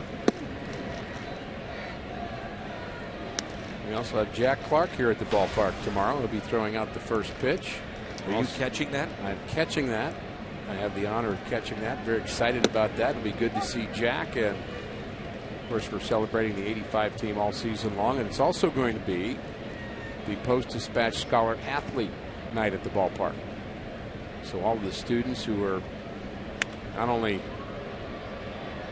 good on the field and on the court, but also excelled in the classroom are being honored for their local area high schools, and been a long tradition for the Post-Dispatch to honor them here at the ballpark, and be excited to be a part of that. We're going to hear from Mitch Harris. 1-2 the count on Dexter Fowler. So 300 or so kids that are much smarter than us will be here. I can't argue with that. Great futures ahead of him.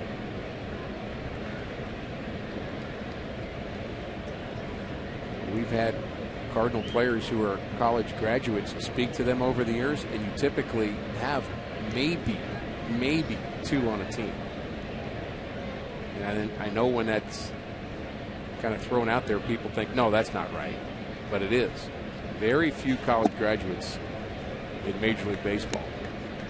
When you think about it, either you're signed out of high school or you're in college for 3 years and then drafted, so you don't finish up in time. Exactly.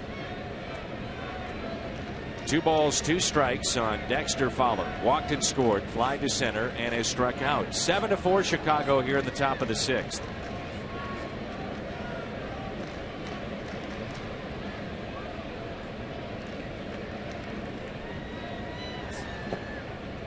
And the check swing did not go.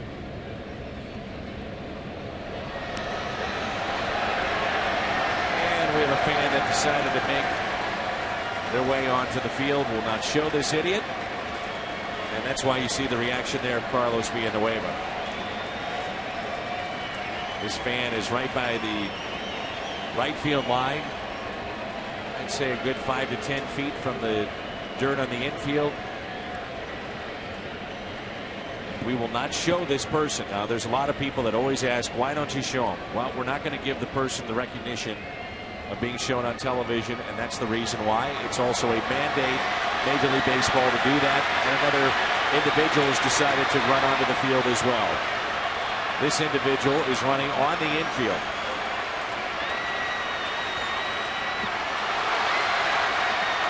And has done a somersault at the plate.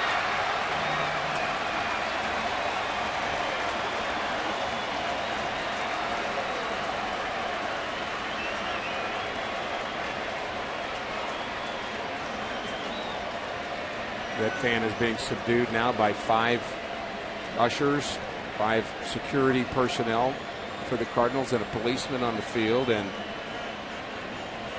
they're going to spend the night somewhere where they weren't planning on spending the night, deservedly so. And just a bad idea.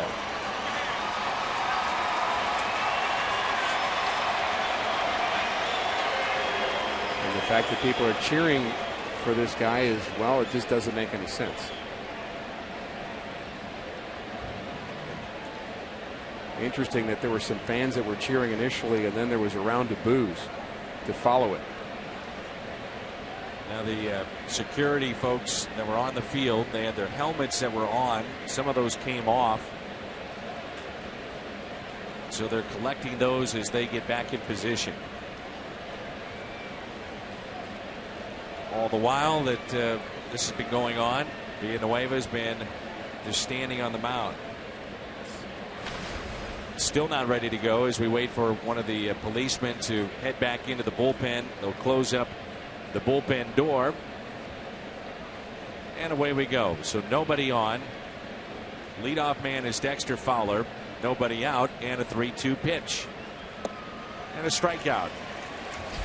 How about Carlos Villanueva? He's come in and struck out 4 of the 5 that he's seen. And he does this one with the quick pitch. We've seen this before.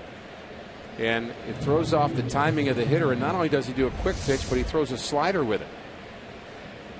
And that's a guy that knows what he's doing. Now Chris Coghlan walked, scored back in the first, was called out on strikes in the second, and has grounded out to second base.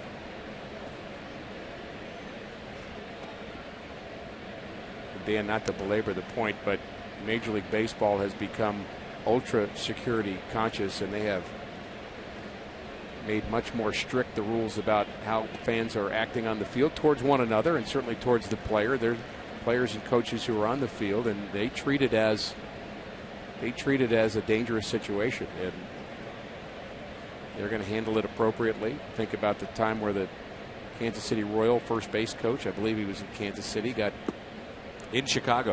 injured in Chicago seriously because of a fan coming on the field. And baseball, really since that time, and for other reasons, has just said no more. Rightfully so. 2-1, well hit off the bat of Coghlan. Going back, it's Jay, and off his glove. Coghlan to second, now on his way to third. A triple for Coghlan. Nearly a tremendous catch out in center field by John Jay. So close. Reaches out, has it in his glove, and it just can't stay in as he hits the warning track. Oh, so close. One more inch, he catches that ball. It sticks in his webbing a little bit more, and good effort for John Jay. Infield in for the Cardinals now. 3-run lead, 6th inning. Can't afford any more runs. So the first hit against Villanueva. 1 out, runner at third. 7-4 Chicago. Rizzo at the plate. Looks at a strike. And I'll say it one more time. I know a lot of fans will tweet at us or Fox Sports Midwest and say, why aren't you showing the individuals? That is mandated from Major League Baseball. We do not show them. We can talk about it for instance, his somersault to the plate, but we won't show it.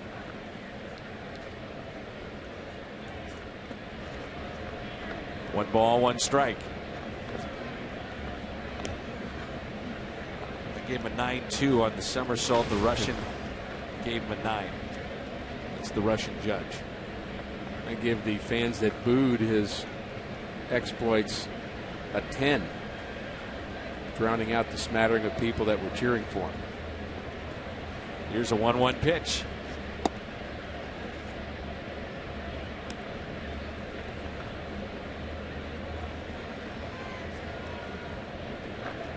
So Villanueva is at 29 pitches. No activity in the Cardinals' pen. No activity for Chicago either. Rizzo is homered tonight. He's 1 for 3. The 2-1. Now 2-2.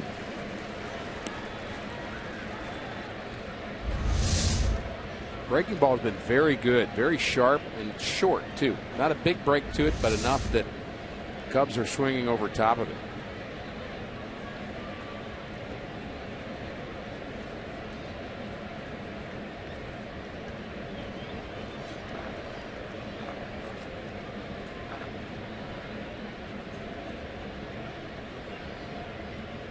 The 2-2. You know, the Cardinals bullpen has 5 guys now with 12 or more appearances. When you look at Segrist, Choate, Manus, Rosenthal, Walden, who's on the DL. There's Segrist on the left and Mitch Harris on the right. Both pitched in the game yesterday.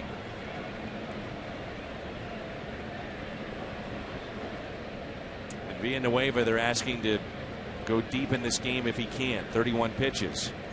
Runner at third is Coghlan, who is now 2 for 5 against Carlos, and both hits have been triples.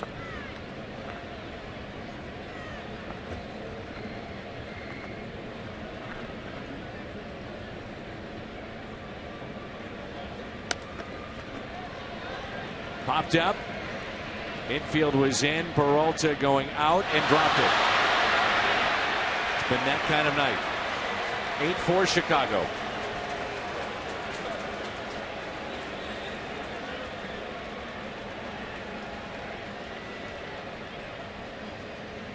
Never really seemed comfortable with that fly ball the whole way. He was playing in and he was going back, and he's probably thinking, well, I got to find a way to catch this ball and throw home, and he didn't do the first part.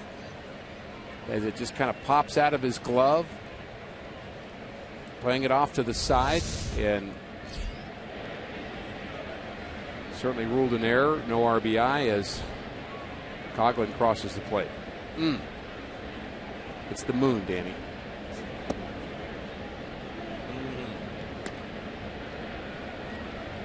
There it is.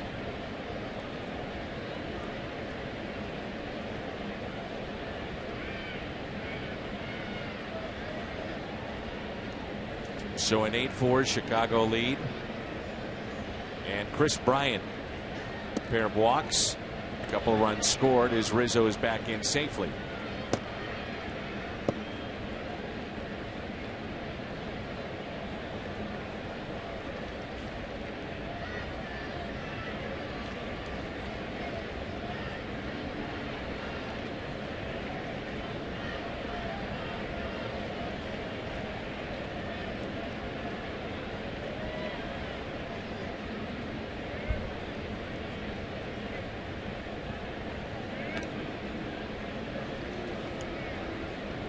Two balls and no strikes.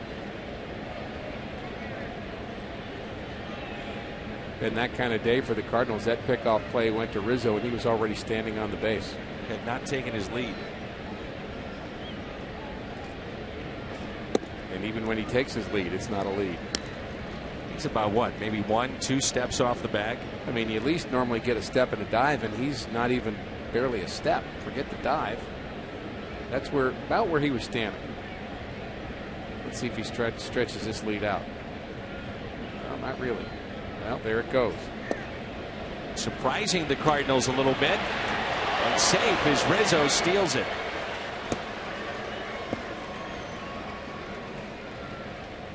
Let's take another shot at that moon. There's the delayed steal.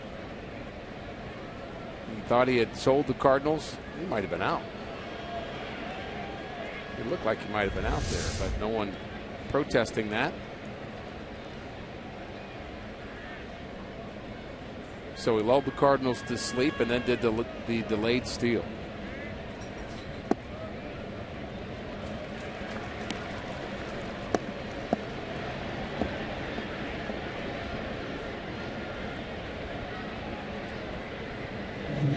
Get wrapped up in the game as well as the perfect Cardinals accessory.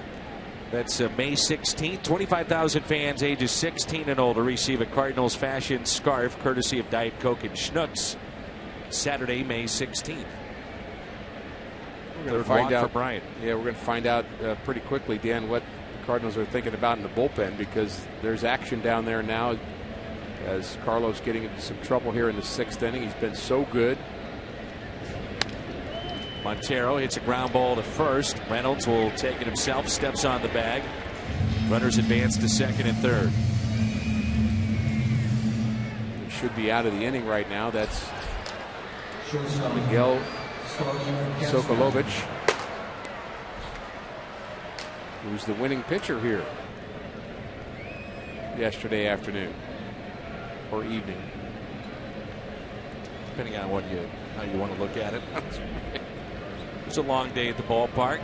Oh, it was great, though. It was a terrific ball game. This has been sloppy so far, but not over yet. I love the strategy of both managers and how to figure out to just get through the game. And you only have those types of games maybe once a year, once every other year. You think about in the National League, the double switching that takes place.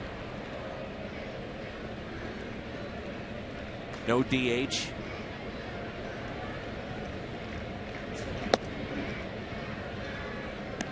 And then there are some that just like pure offense. You want runs any way you get it. So they love this game.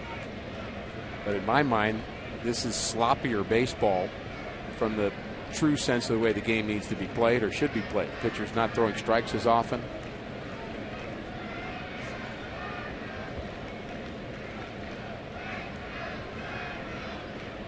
Runners at second and third, a 2-0 pitch. Hit to third. Carpenter with it. And he makes the play. Cubs pick up a run, add to their lead. It's 8-4 midway through 6.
by the score of 8-4 here at Busch Stadium in St. Louis.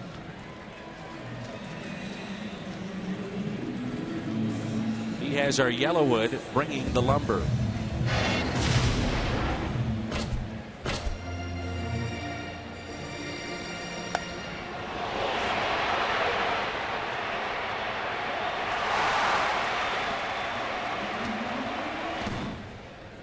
Reynolds with a grand slam back in the first inning. He's also flied out to right.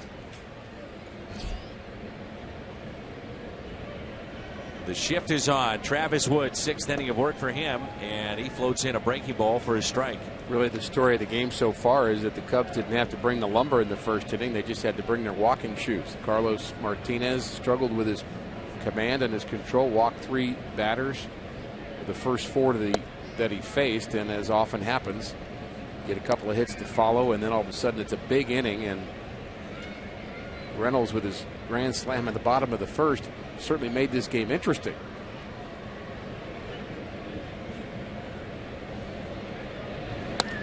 Reynolds with a base hit to left, and the Cardinals have their first hit since the first inning.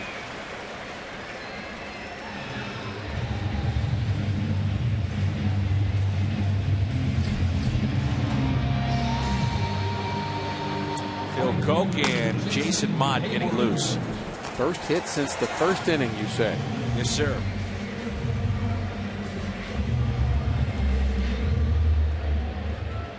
Here's Hayward, who is 1 for 2.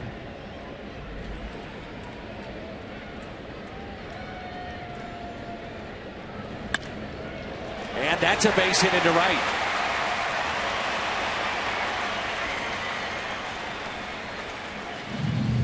So Hayward is 2 for 3. At what point does Joe Maddon go to his bullpen? You've got Colt Wong here. Well, the Cubs Wong is 0 for 2 with a pair of strikeouts against Wood. Yeah, Dan, the Cubs have not been used quite as often, talking about the Cubs relievers, although Koch has been in 2 straight games, threw 17 pitches yesterday. One of the 2 left-handers that they have, along with Zach Roskop. 5 right-handers in Joe Maddon's bullpen, and say Edwin Jackson thrown the most in the last couple of days. He threw 38 pitches 4 days ago, 23 pitches 2 days ago, so we may stay away from him, but I'd say fairly well rested in their bullpen. Strike on Colt Wong. Prior to this inning, Colt Wong was the last base runner for the Cardinals. Reached base via the strikeout, but a wild pitch.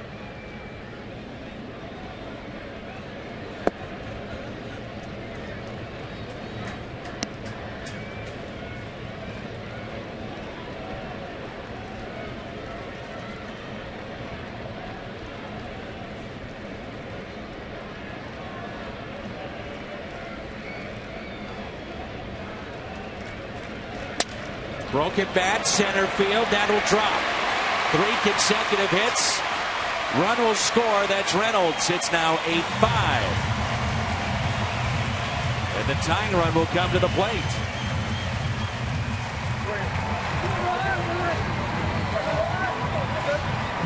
Can't go any further, can you? With Travis Wood. Cardinals have come out swinging here in the 6th inning. That's a pretty good slider down and away. Colton, and that bat died a hero.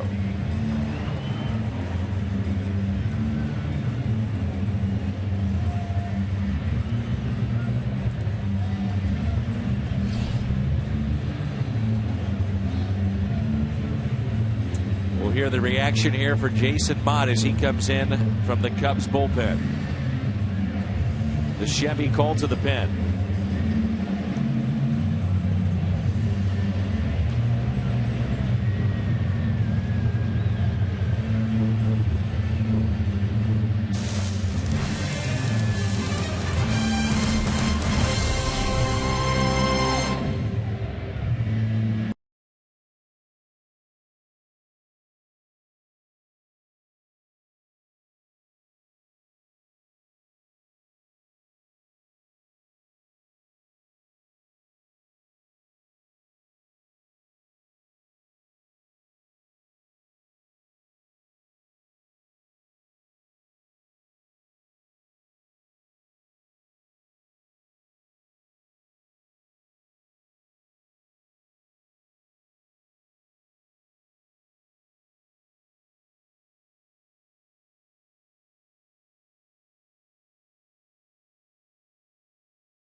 Mazda game summary. Travis Wood pitches into the 6th.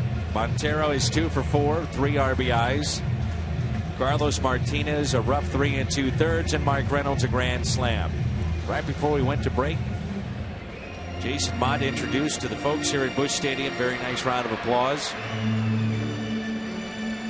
And he's got to go from the applause to work. So here we go. Tony Cruz with runners at first and second. He represents the tying run at the plate. 95 on the gun. And that's the bottom line with Jason Mott. Velocity. Here it is. If he can get it back to where it was prior to Tommy John. Well, we know he worked on the cutter and worked on different off-speed pitches, which he was getting various degrees of success with. But, boy, when he's throwing 95, 96, that's when he's at his best.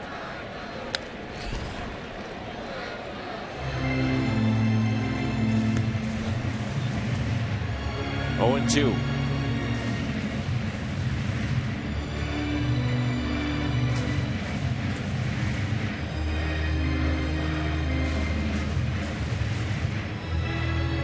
.255 pitches already thrown in this game. Peter Borges has moved to the on-deck circle. I've been counting. And Cruz is on that pitch. We've still got a ways to go, too. Just Absolutely. the way that this game is gone. Now you're into both bullpens. It's interesting. Cardinals win in the 14th. There's my prediction.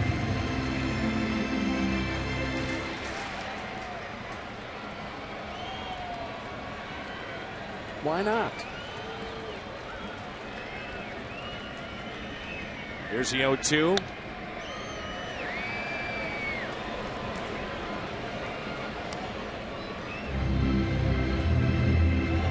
It was Derek Lilliquist that told Jason Mott his days as a catcher were over. In the minor leagues, Jason Mott thought about it for a good 24, 48 hours and said, well, if I want to keep playing this game, I guess I've got to convert to pitcher. Then made a rapid rise to the Cardinals minor league system. Cruz out to left center. And the catch is made. Hayward will tag up from second to third. Productive out.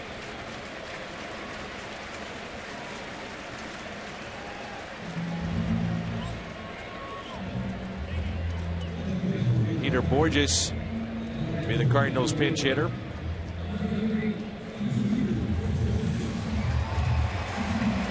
We're starting to see the player that the Cardinals expected to get in the deal with the Angels.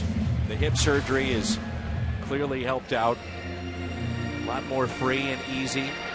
The quality of his at-bats have increased exponentially from a year ago. I mean, there were some at-bats that were hard to watch. Even since spring training, too. Agreed.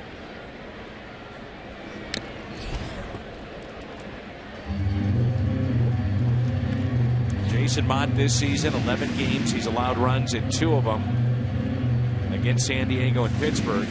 No runs in the other 9.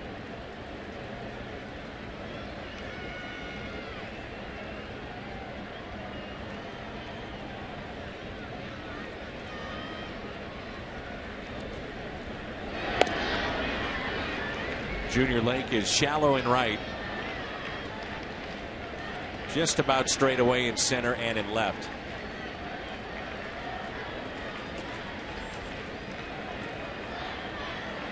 Peter has that occasional pop as well.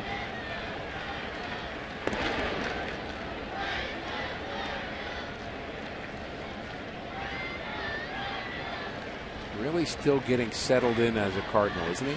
In some ways.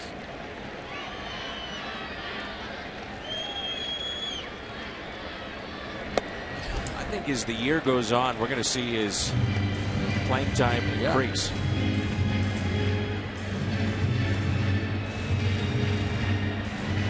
He's so unsettled. His walk-up song is a Dr. Dre song, and I asked him, is that one of your favorites? And he said, I don't even know what they play when I go up there. Nobody asked me. Talk about being unsettled. That can't be it. You don't have your own walk-up song. Yeah, that's right. How do you play? It's un-American. It's un-American. Un-American. Here we go. The 2-1.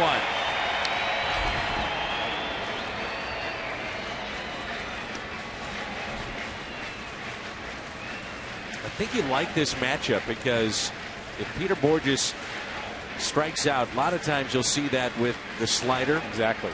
And we know Mott's slider is not better than many that you'll see come out of the pen. His fastball is, though. And especially the slow ones, kind of the hard, big breaking, slow curveballs in the dirt.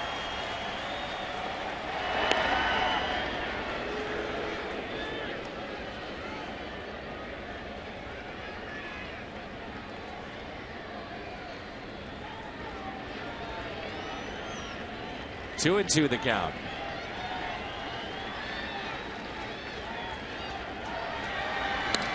Borges with a fly ball into left center. Catch made by Fowler. Hayward will tag up and score. That makes it 8-6. RBI for Peter Borges.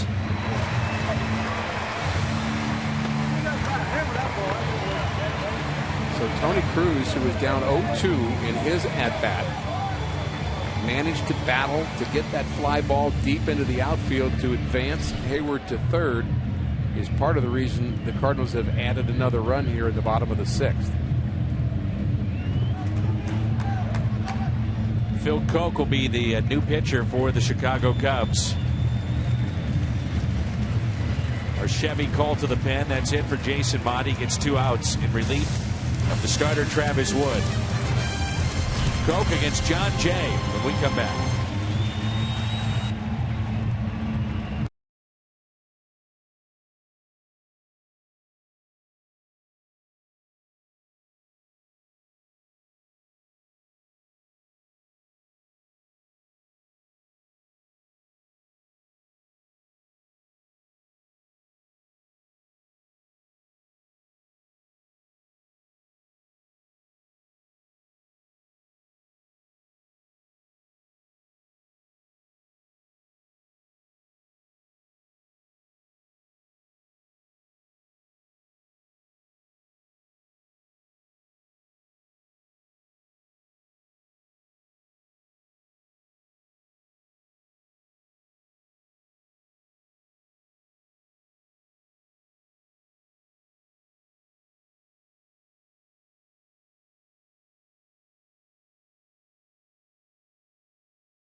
Phil Koch is into the game. What he's done the last 7 days, and he'll deal now with John Jay. John Jay was hit by a pitch, scored a run, and also twice is grounded out to short. He represents the tying run here in the home half of the sixth. Colton Wong, the runner at first base.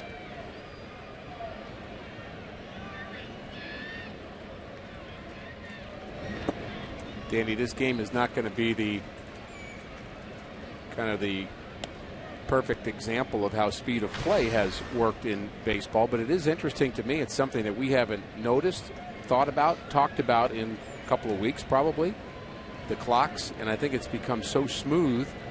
One of the downsides is we have to get out of break quickly and come back from commercial quickly, and unfortunately we missed, for our TV audience, the applause for Jason Mott, but it was nice for him to come back to St. Louis. He pitched well here. I'm sure he's very elated about that opportunity. 1 ball, 1 strike on John Jay.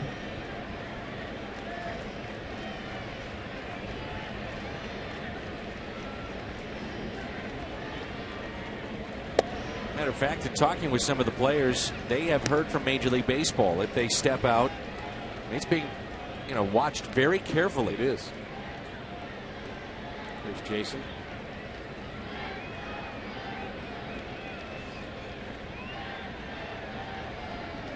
Two balls and 1 strike. Wong a bigger lead this time.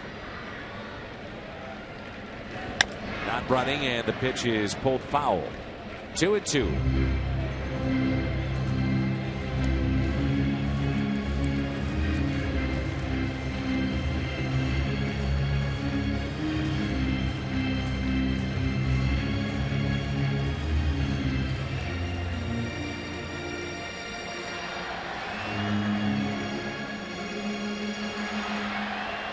A lot of room down that right field line.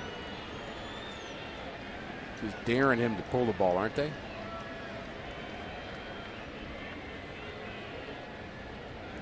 Wong is running, and it's hit foul just past Jose Oquendo.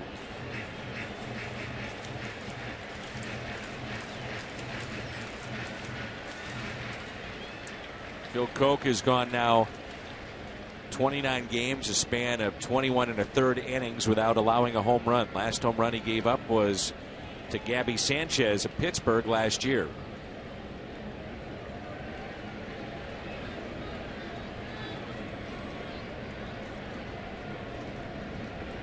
The 2-2 pitch. Here it comes. And it's a base hit into right. Wong to second, now on his way to third.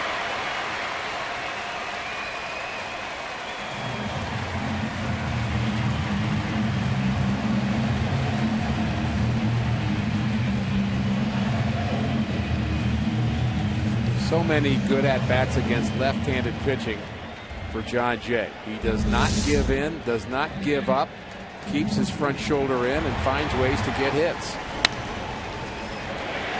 Rizzo holding on Wong.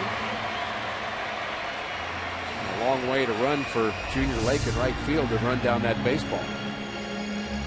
Matt Carpenter hitless tonight. He has popped out, grounded out, and struck out.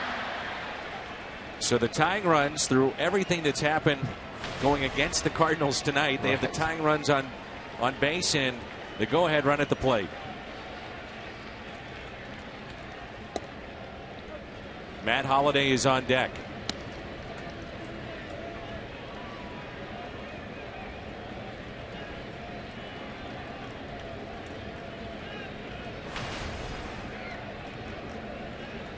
.500 with runners in scoring position this year. What a good cut. 0-2.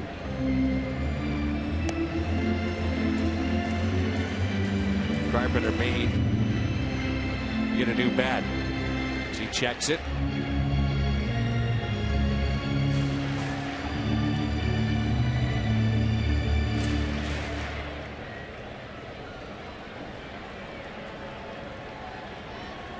Four hits in the inning for St. Louis.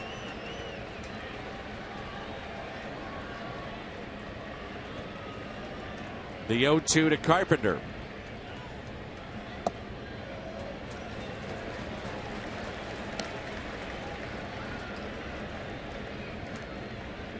Matt Carpenter never seems overmatched.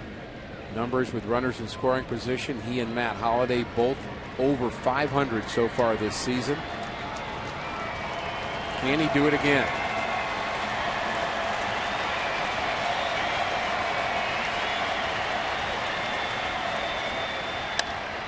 One-two lifted in the air. This should do it. The Cardinals will strand 2 and the catch is made. St. Louis picks up 2 and they cut into the lead. It's 8-6.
Class includes the late Bob Force, 15 years as a Cardinal in the big leagues, 163 career wins, third most in team history.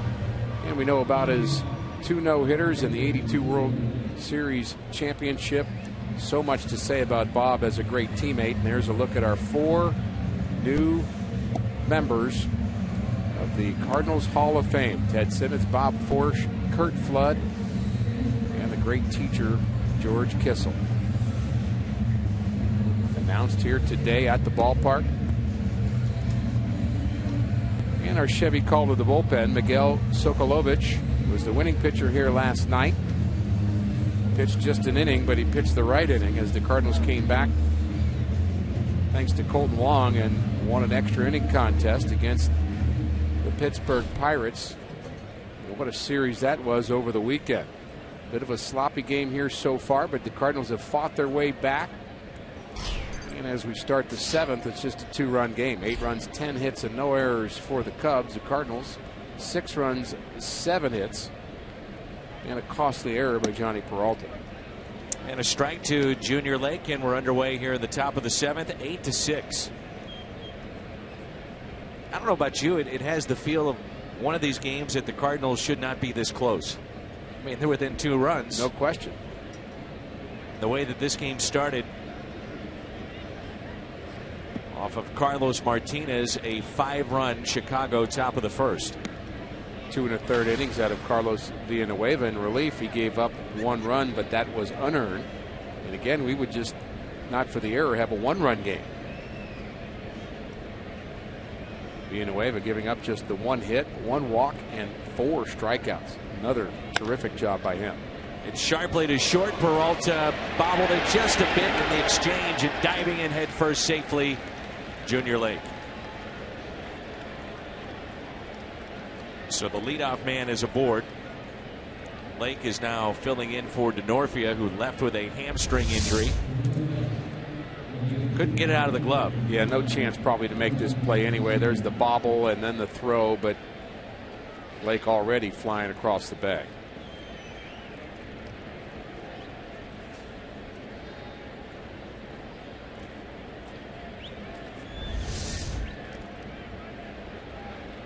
Wellington Castillo.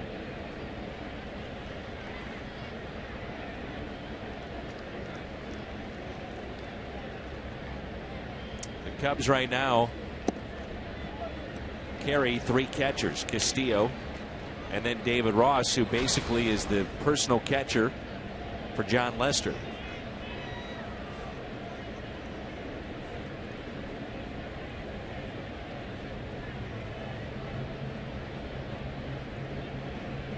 Sokolovic has a very good changeup. We saw that yesterday. He's going to use it a lot. It's his go-to pitch. Runner goes. Pitch is popped up in foul behind home plate. Remember the Cubs bullpen for a short time in 2012. Pitched just 6 games there. You mentioned that he went on to play in Japan in 2013. Bounced around in the Red Sox organization when he began his career after signing at the age of 16 from Caracas, Venezuela. Sokolovic from Venezuela. You got it. There's the 0-2. Lake is running again, and the throw down to second, not in time. So a strikeout and a stolen base for Junior Lake.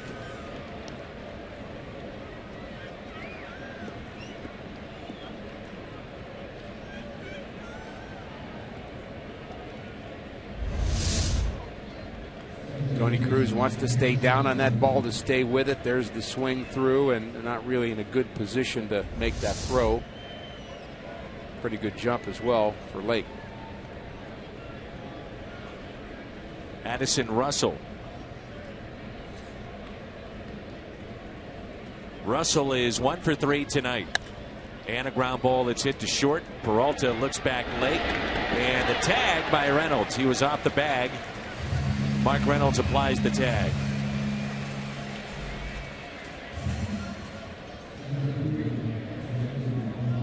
Reynolds has made a couple of nice plays at first base today. Turned a double play, 3-6-3. And on that tag there, he had to be very careful to make sure you catch the ball first, then get the out. Then get some more sunflower seeds.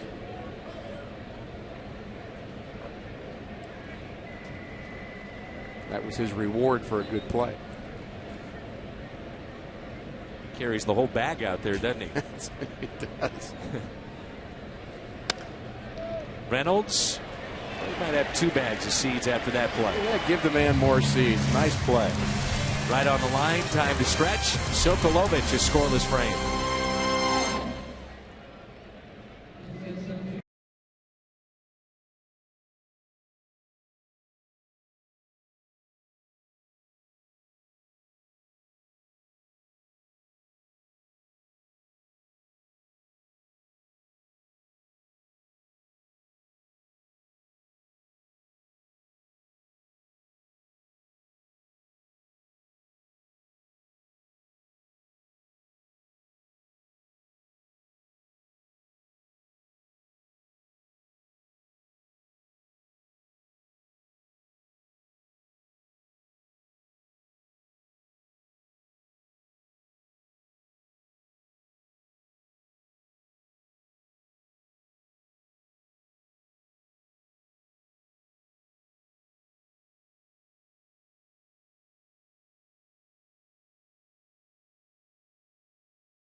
If a Cardinals player hits a home run, the Gateway Honda dealers will donate $1,000 to the Make-A-Wish Foundation.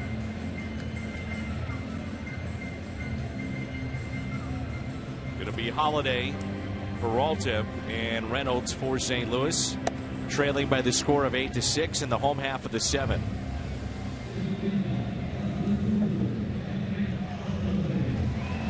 Overlooked to an extent in this great start that the Cardinals have had.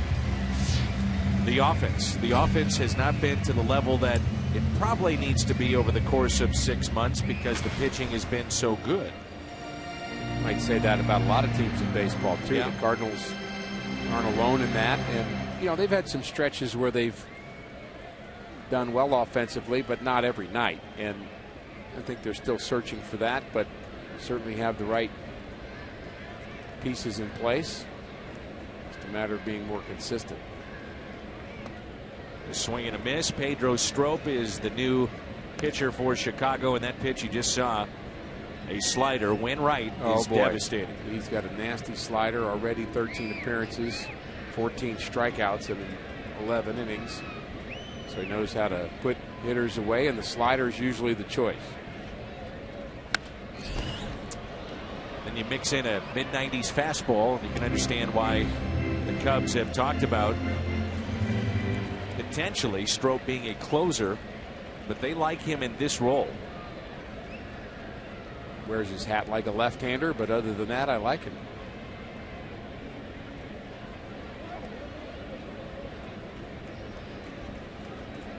One ball and 2 strikes. So you don't like that look, Rick, that Strop's got going right now? I just think he's not allowed to do that. I think left-handers kind of have a pattern on that look. Kind of the hat slightly askew. Slightly? And all the thoughts inside the brain slightly askew. It kind of goes together. He's not in the club. Here's a 1-2. Ooh. Up the middle. Russell backhands and safe at first. Gives you an idea, though, of the glove, range, and potential defensively of Addison Russell. Very athletic play there, wasn't it? Sure was. So it's a 2-hit night for Matt Holliday. Such a young Cubs infield with a lot of flair and a lot of talent.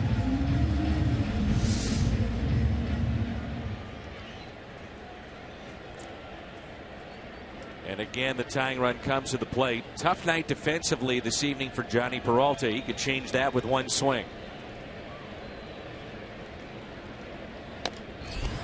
Foul ball. Peralta has walked and scored back in the first on the grand slam by Reynolds. Also flied out to center and grounded out to third. You just get the feeling this game is long from over. Oh, yeah.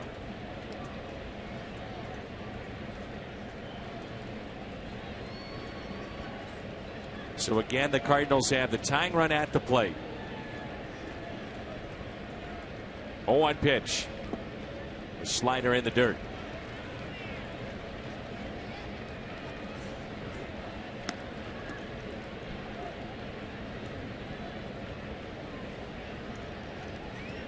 Peralta is 4 for 10. It's either a base hit or a strikeout. Off this right-hander.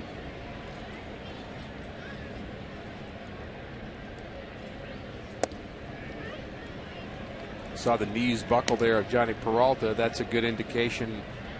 You know, it's not the first time Johnny Peralta's ever seen a slider. So when a big league hitter buckles like that, you're talking nasty.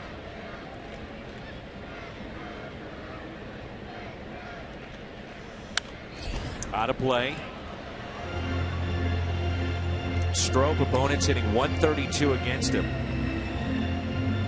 Came into play 11 1/3 innings thrown, 14 strikeouts. Rendon is their closer. He has 5 saves this season. And a 1-2 to Peralta. And that's a base hit into left center field. That ball is down. Holliday digging for third. The first 2 have ranged off of Pedro Strop.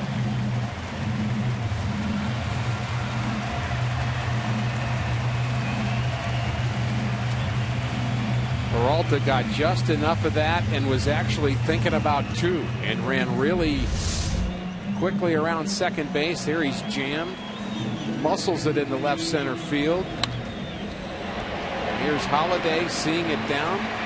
No problem getting first to third, but Johnny Peralta had to put on the brakes in a hurry because he wanted a double and made the wise decision to come back.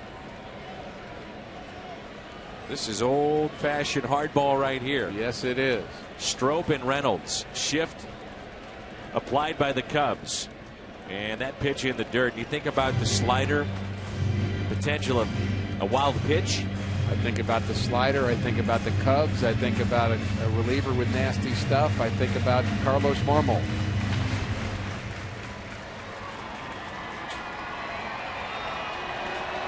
Adrian Chambers, I think about him leading off at third, scampering across the plate with the game-winning run. One of the famous moments of 2011. What a game that was. Wow. Now Bosio, Chris Bosio, pitching coach of the Cubs. We'll check on Strop.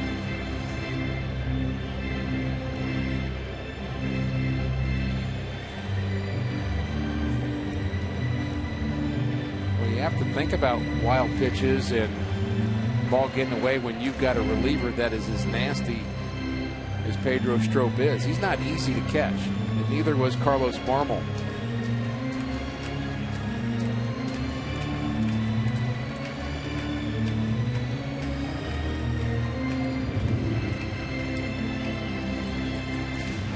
Reynolds a grand slam. That was back in the first. He's also flied out to right and singled to left. He scored 2 runs, 4 RBIs, 2 hits.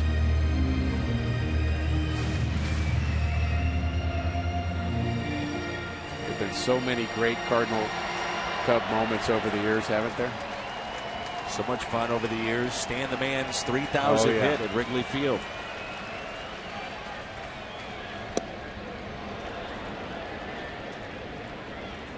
I don't know how many times I've seen the video of that hit, Dan, and I know I wasn't there. I'm 100% sure of that. But you kind of feel like you were if you were a Cardinal fan. 1-1. There's a wild pitch we were thinking about. You just see it coming. Montero smothered that one.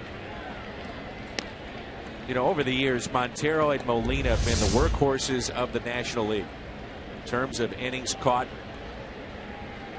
That was a perfect view of the dot on the slider. We talk about having a little dot on it. And when it's a small little dot, it's sharp. 2-1 pitch. Pedro Strop is not allowed a home run in his last 72 games. Span of 67 2/3 innings.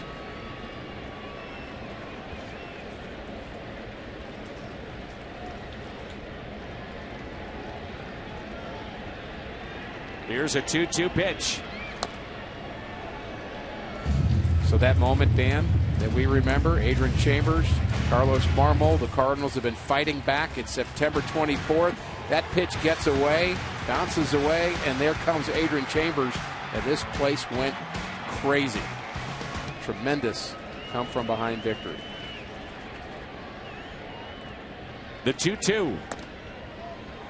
Tapped foul to Jose Oquendo.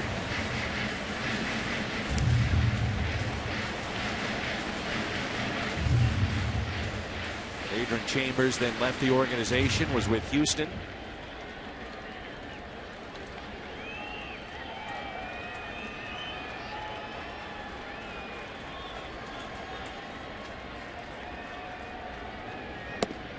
Three and 2 on Reynolds.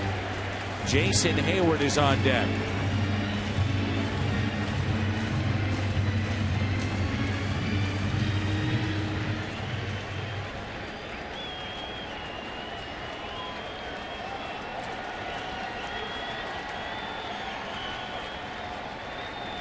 Inside, bases loaded, nobody out. Lefty getting loose in the pen. That's Roskup, and that'll be it for Pedro Strop.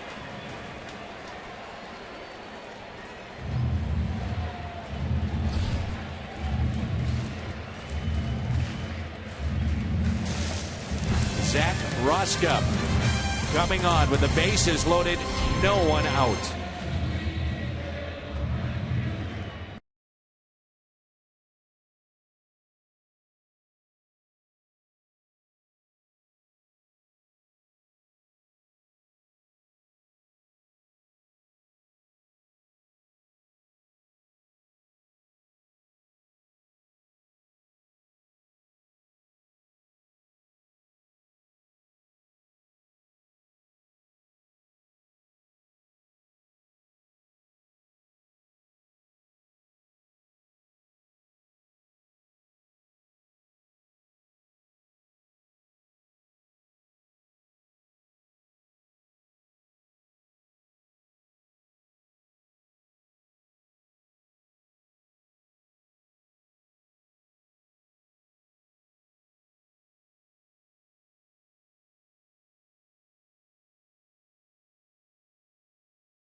Zach Roskup, our Chevy called to the pen.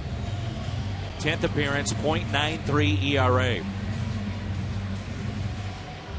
Inning started with a base hit by Holiday, followed up by Peralta. Reynolds the walk.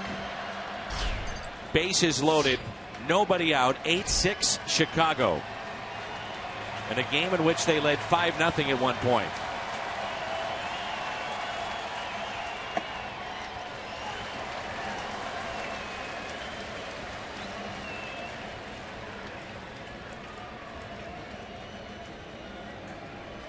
Six for 17 with the bases loaded against Roskup this year. The 1-0. Hayward hits it off the end of the bat, and it is a foul ball.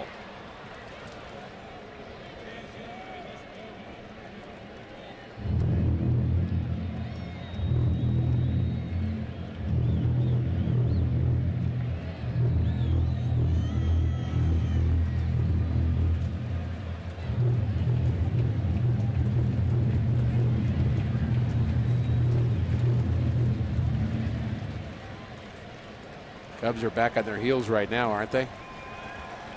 No doubt. Hayward can make that feeling worse. And the 1-1.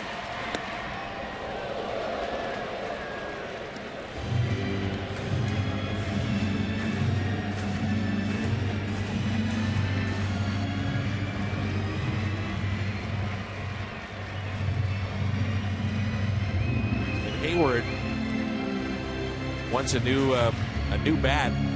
What was odd was that we came back from break and Jason Hayward was having a long conversation with the home plate umpire.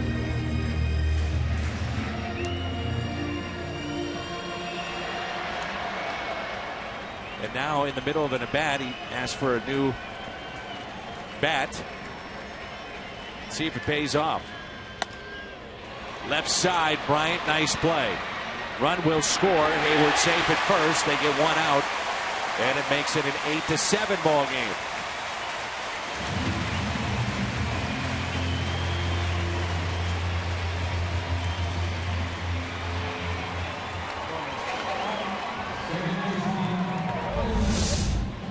Nice play going to his left. Bryant's made a couple of errors in the early going for the Cubs, but he looked good on that play. No chance to get Hayward. And the Cardinals are chipping away.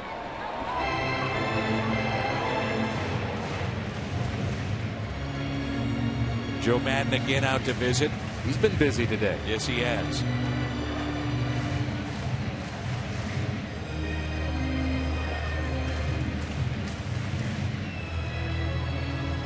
So one out. Colton Wong will be the hitter.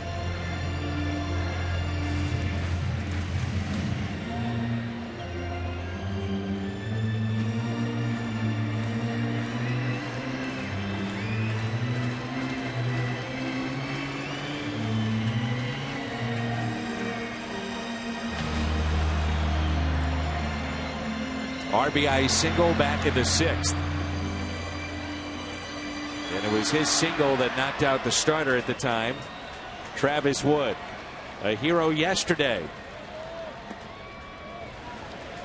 And Wong takes ball one.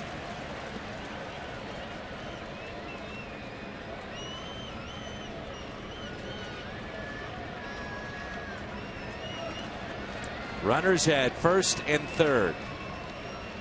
The 1-0 pitch.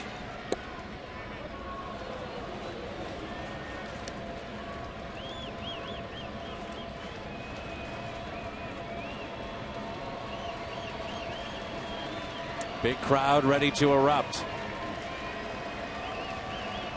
The 1-1 to Colton Wong.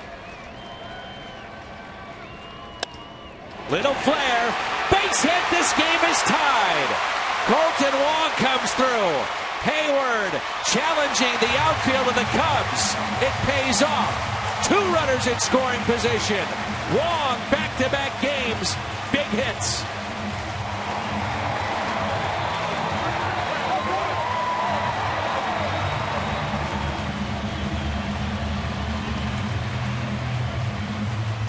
Another hit, lefty on lefty for Kolten Wong. Serves this into left field. And love the base running of Hayward. Right in front of him, he takes third, slides hard, and Wong trails that play into second base.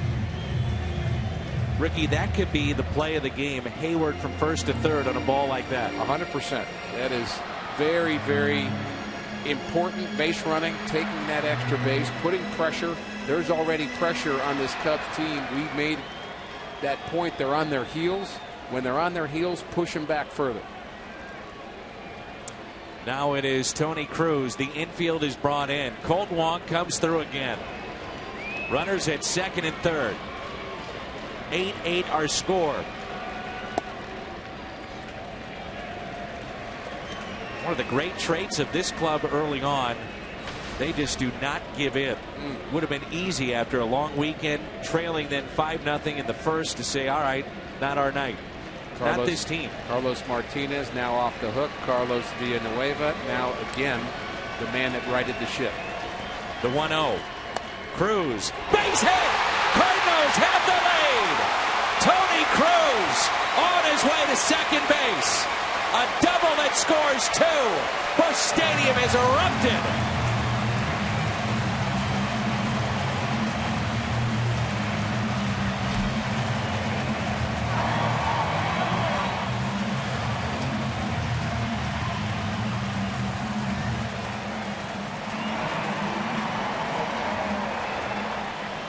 If you like pitching, we are so glad you were with us over the weekend.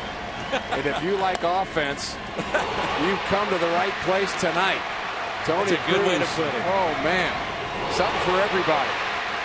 And that's something for Carlos Martinez. Feeling a lot better right now. Dialed in. Tony Cruz. 10-8 now. Cardinals with the lead. Pete Kozma will be the pinch hitter.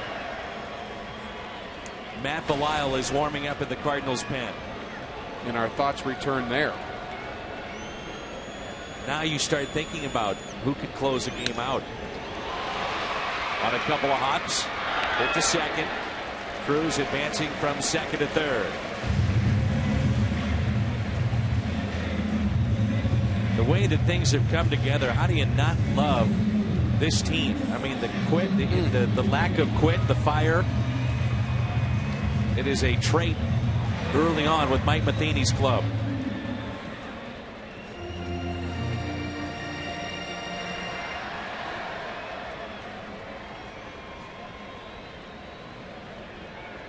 Now it's John Jay with 2 outs and a runner at third. Good teams find a way. And the Cardinals are showing themselves to be a good team in the early going. You know, every team has pieces, talent in different places, pitchers, hitters, speed, defense. But if it doesn't come together well, it doesn't matter. Slowly hit to the right side, but a foul ball. Cardinals have won a lot of close games in the early going. And again, that's what good teams do, and Mike Matheny has to be thrilled with what he's seeing. Again, he's thinking about those innings left in his bullpen right now. But on the flip side, Joe Maddon has the psyche of his young players to think about. And how do they handle allowing a team to get back in a ball game like this? The 1-1 to Jay.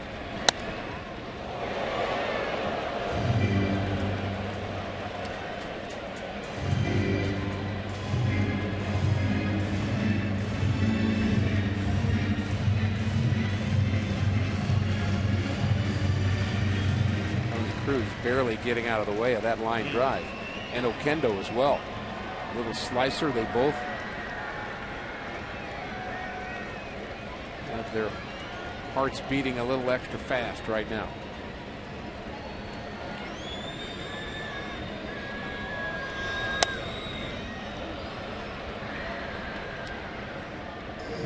We talk all the time throughout the regular season. This could be a defining moment in the game or a defining win. The Cardinals have had already a number of those. We're not even 30 games into the season.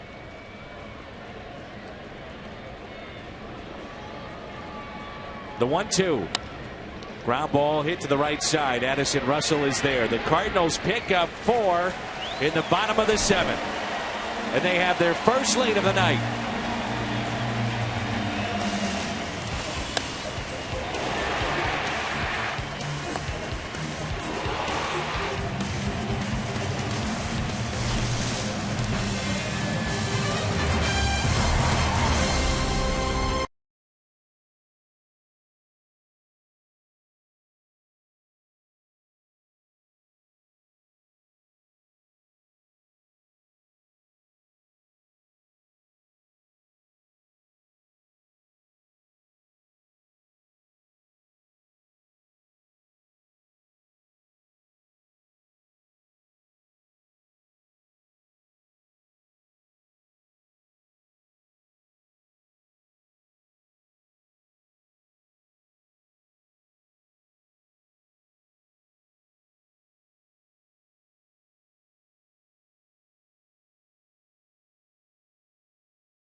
Sports Midwest. Let's go to our studio at a Bomberito Sports Update.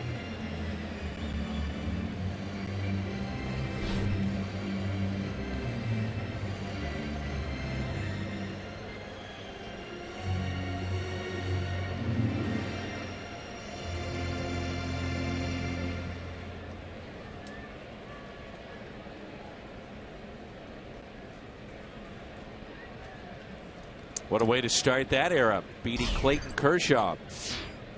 They've got Zach Greinke tomorrow. Matt Belisle is the new pitcher for St. Louis. Chris Coughlin leads it off for the Cubs here in the top of the 8th. Must be a good manager if he beat Clayton Kershaw. Kyle Loesch started in that game, and 3 late runs against the National League's best. Chevy called to the bullpen. Belisle has the 8th, and I dare say you may leave him out there for a while in the 9th, depending on how the 8th goes. Yeah, I was thinking, do you extend him out if it's a quick 8th inning, or do you look at maybe Seth Maness?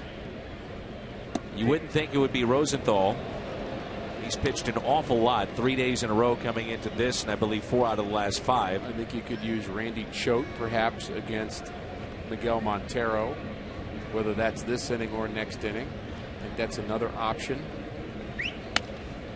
Hit to the right side. Diving stop by Reynolds to Belisle. What a play that was. He threw about a 90-mile-an-hour fastball to Belisle, who's just trying to get to the bag, and out of self-defense made the catch. That's how I saw it. How about the play, though, by Reynolds, who's been terrific defensively today? There's the flip. A flip?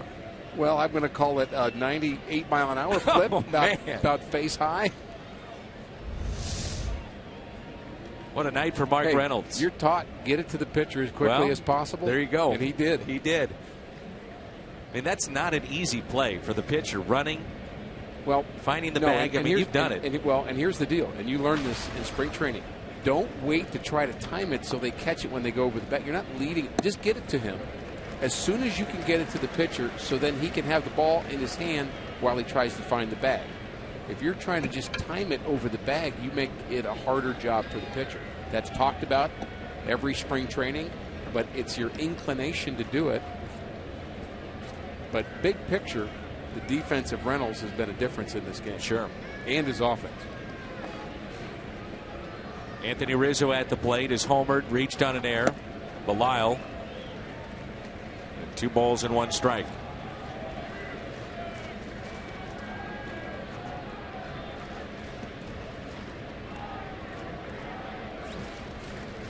Here's a 2-1. 2-2.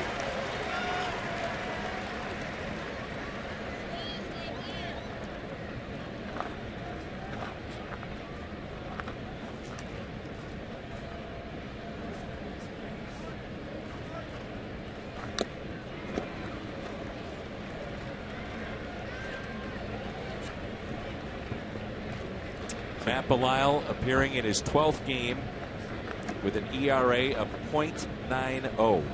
And a tough assignment for him. Not only is he pitching the 8th inning, but he has 2, 3, 4 for the Cubs. So far, so good. And he got him a strikeout of Rizzo.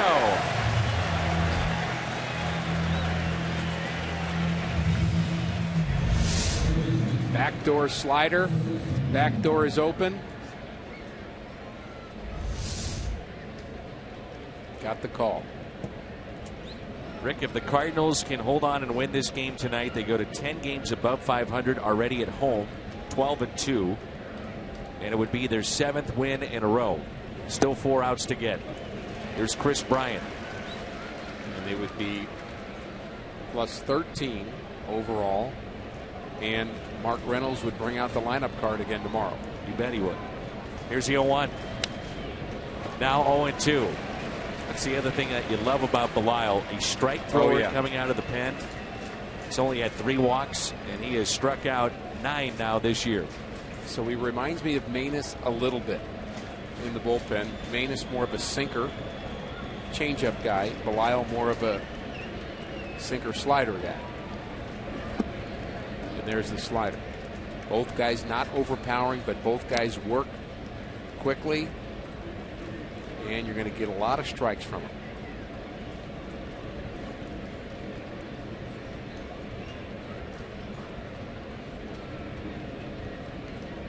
One-two pitch. And the easiest way to let the Cubs back in the game that was once theirs is to start walking guys in the 8th and 9th inning. Chris Bryant has walked 3 times today.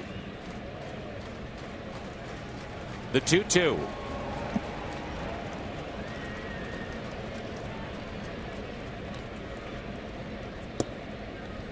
For a guy that has been in the league a couple of weeks, everybody's afraid of him. I'm telling you, there's a lot of respect for this guy. There is, I know. I was thinking the same thing.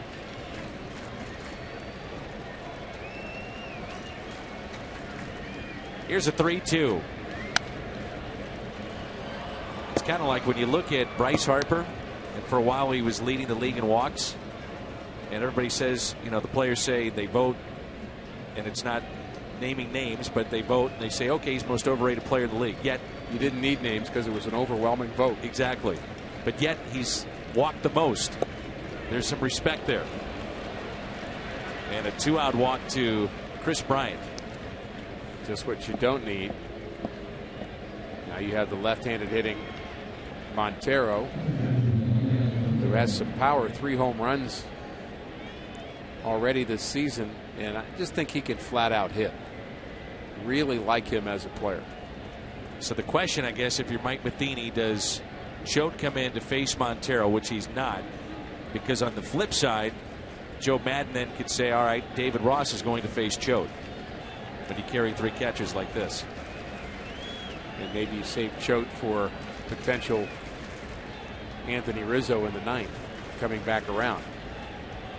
You hope you don't get that far, but You never know.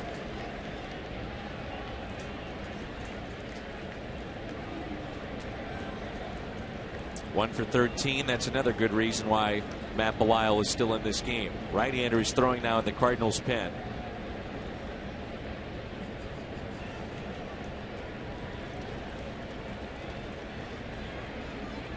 And that's Seth Maness.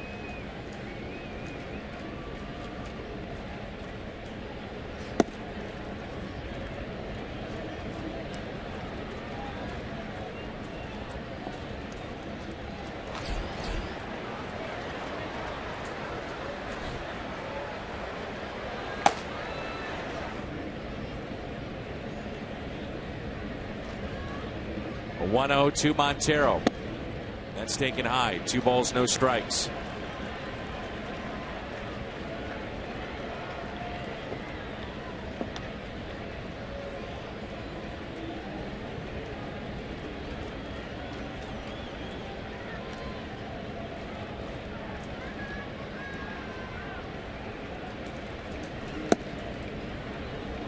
Belisle, the strike thrower, has become Belisle the missing all over the place. A walk, now 3-0 on Montero. And I wonder if he gets the green light here. Tying run in the 8th inning.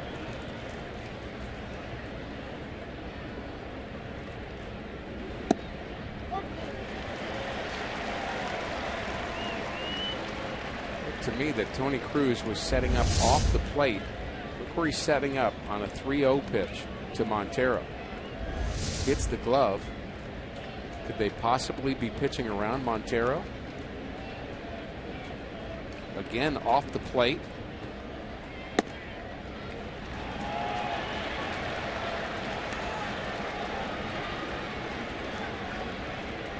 So time called.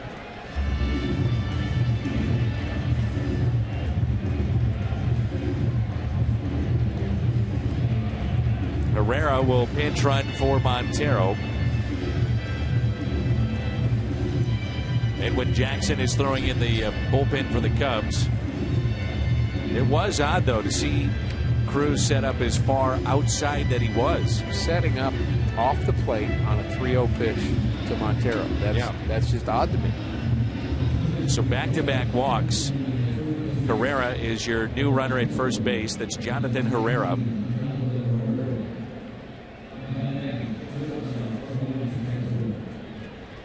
Starlin Castro will be the hitter.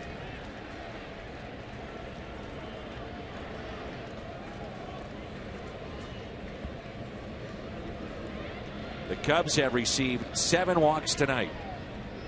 2 outs, 2 on.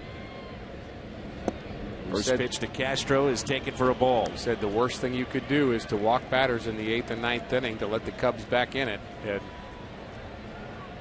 looking at tying run at first base, good speed, good hitter at the plate.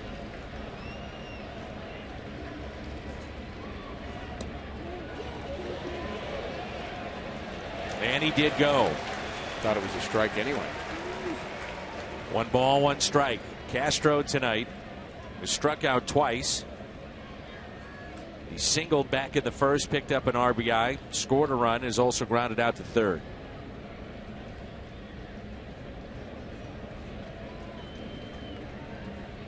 The 1-1. Now 1-2.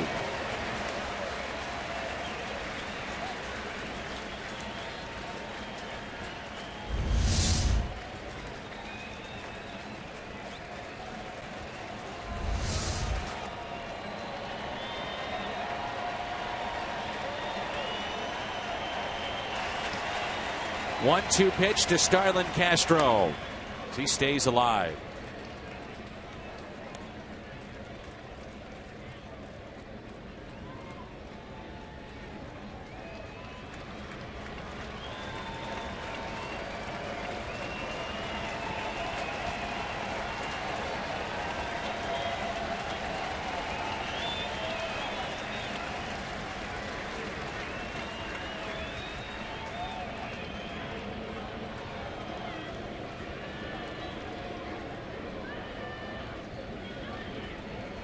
If you're wondering, Castro with 2 home runs this year.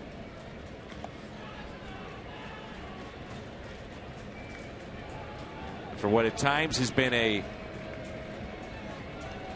lack of defense with Starlin Castro, the offense for the most part has been there since day one. Good hitter. Solid hitter. The 1-2 pitch, Belisle to Starlin Castro. Ground ball. Peralta quickly to first. Belisle a scoreless top of the 8th.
West is brought to you by Bud Light. It reminds fans to stay in the game and drink responsibly. Bud Light.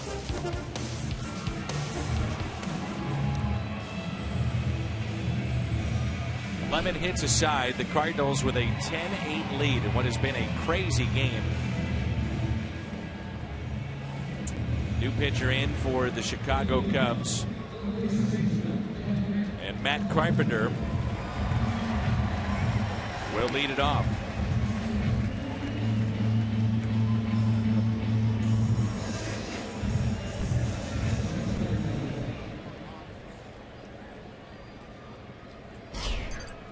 Gonzalez Hermain. New pitcher in for Chicago. Carpenter is hitless tonight. And the first pitch is a strike. Only pitchers remaining for Chicago, Edwin Jackson and Hector Rondon. David Ross is the new catcher.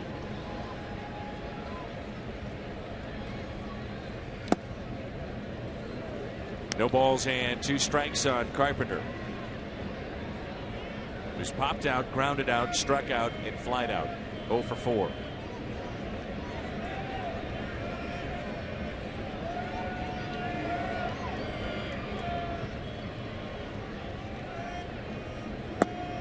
And he waves at it and strikes out for the second time.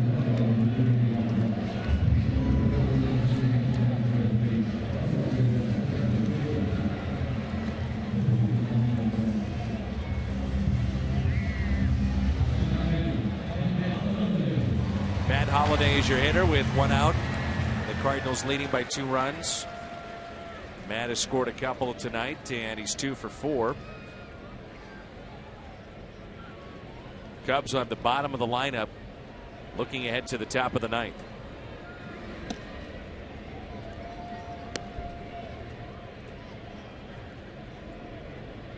Herman was claimed off of waivers by the Cubs back in January and was promoted to the big leagues back on April 19th.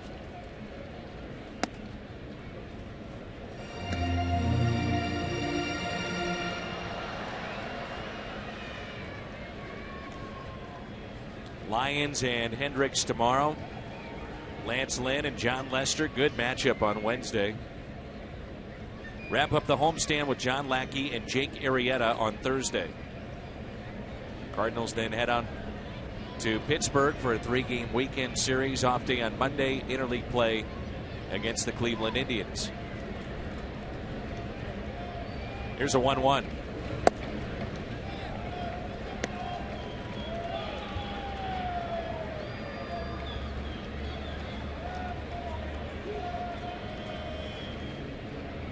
Thought it might be Seth Maness in the ninth, and it looks like that's the direction the Cardinals will go in.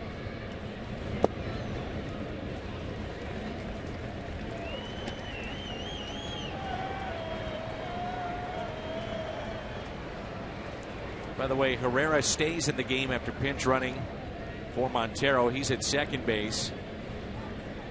And then Addison Russell moves from second to short. Strike on Holiday. The pitcher now hitting in that 6th spot with a double switch. So you have Lake, Ross, and Russell coming up in the top of the ninth.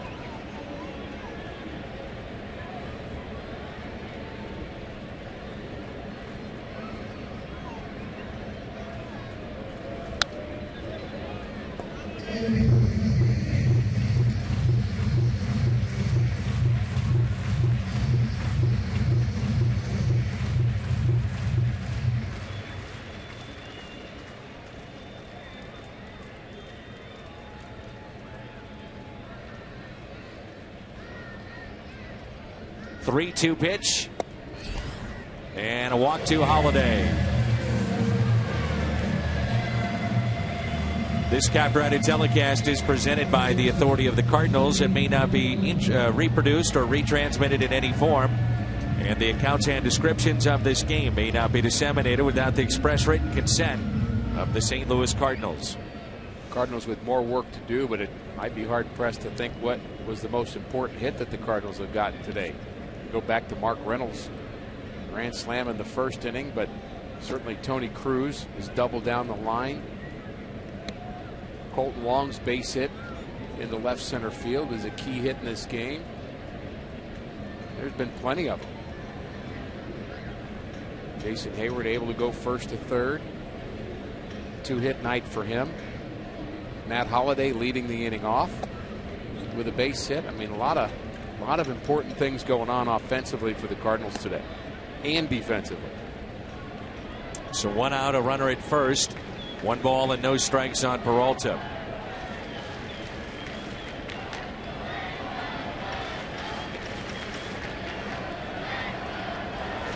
Peralta hits into a double play.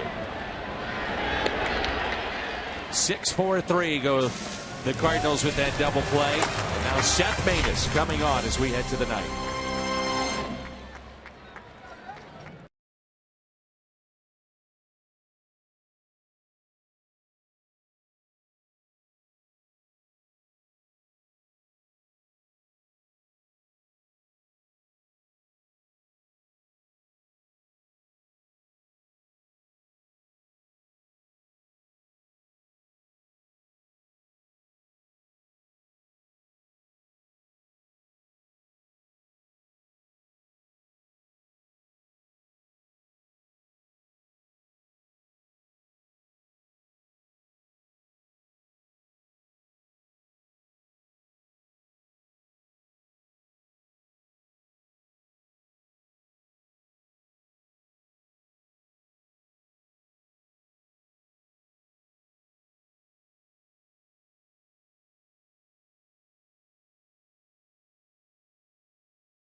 going over his card with the home plate umpire. We've had a ton of changes in this game, too. Well, before that happened, Joe Madden came out and was doing some explaining to our home plate umpire. Matheny was watching him. There was a lot of conversation going on towards the Cubs dugout, and then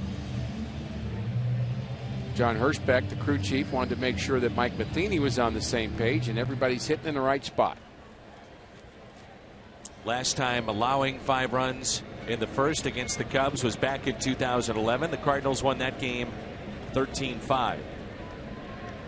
So Junior Lake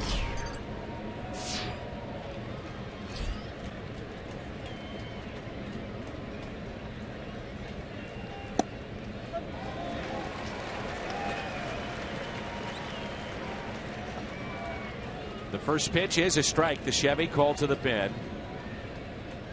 Soler has moved to the on-deck circle. And it's 1 ball and 1 strike. So you could have Lake, the pitcher spot, and then Russell. They just changed that on the board. Yeah. That they put the pitcher spot in the 8th spot and not the 6th. Liner and caught by Colt Wong.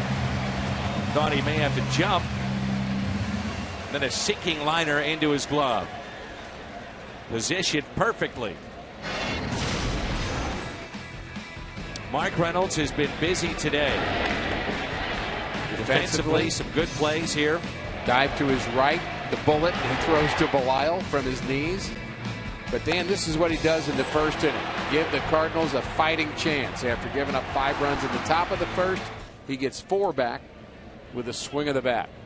He's our Budweiser player of the game. 2 for 3, grand slam, and again the good defense. Good slider that time by Seth Maness to Jorge Soler.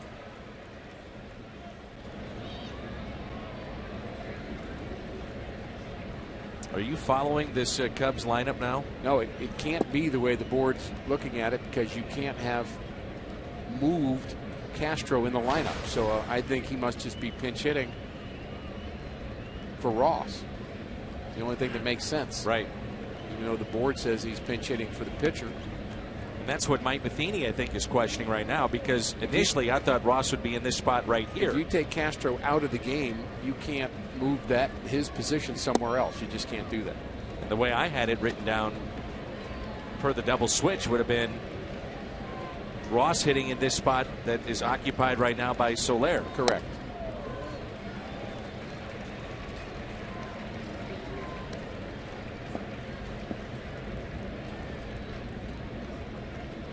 Soler, by the way, has struck out 38 times. Just try to get him out and figure it out tomorrow. Yeah. 2 down. Seth Maness has gotten the first 2 outs here in the top of the 9th.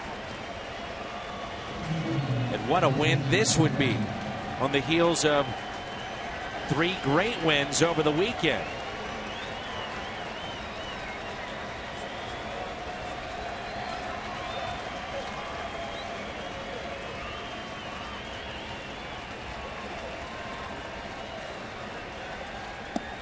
Strike at the knees to Addison Russell.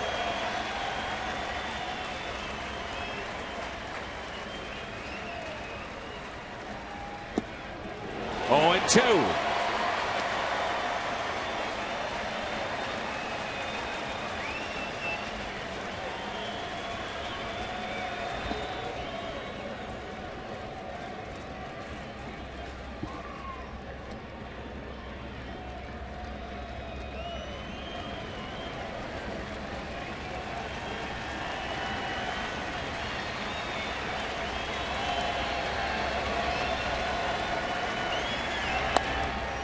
Fly ball lifted out to deep left field, and this ball is gone. It's a home run. Cuts a lead at 10-9. Home run for Addison Russell, and that's his second in the big leagues.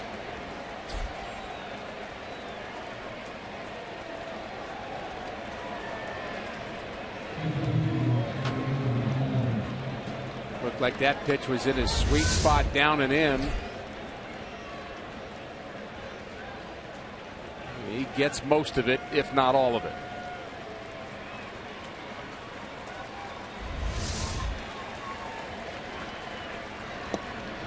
Strike to Dexter Fowler.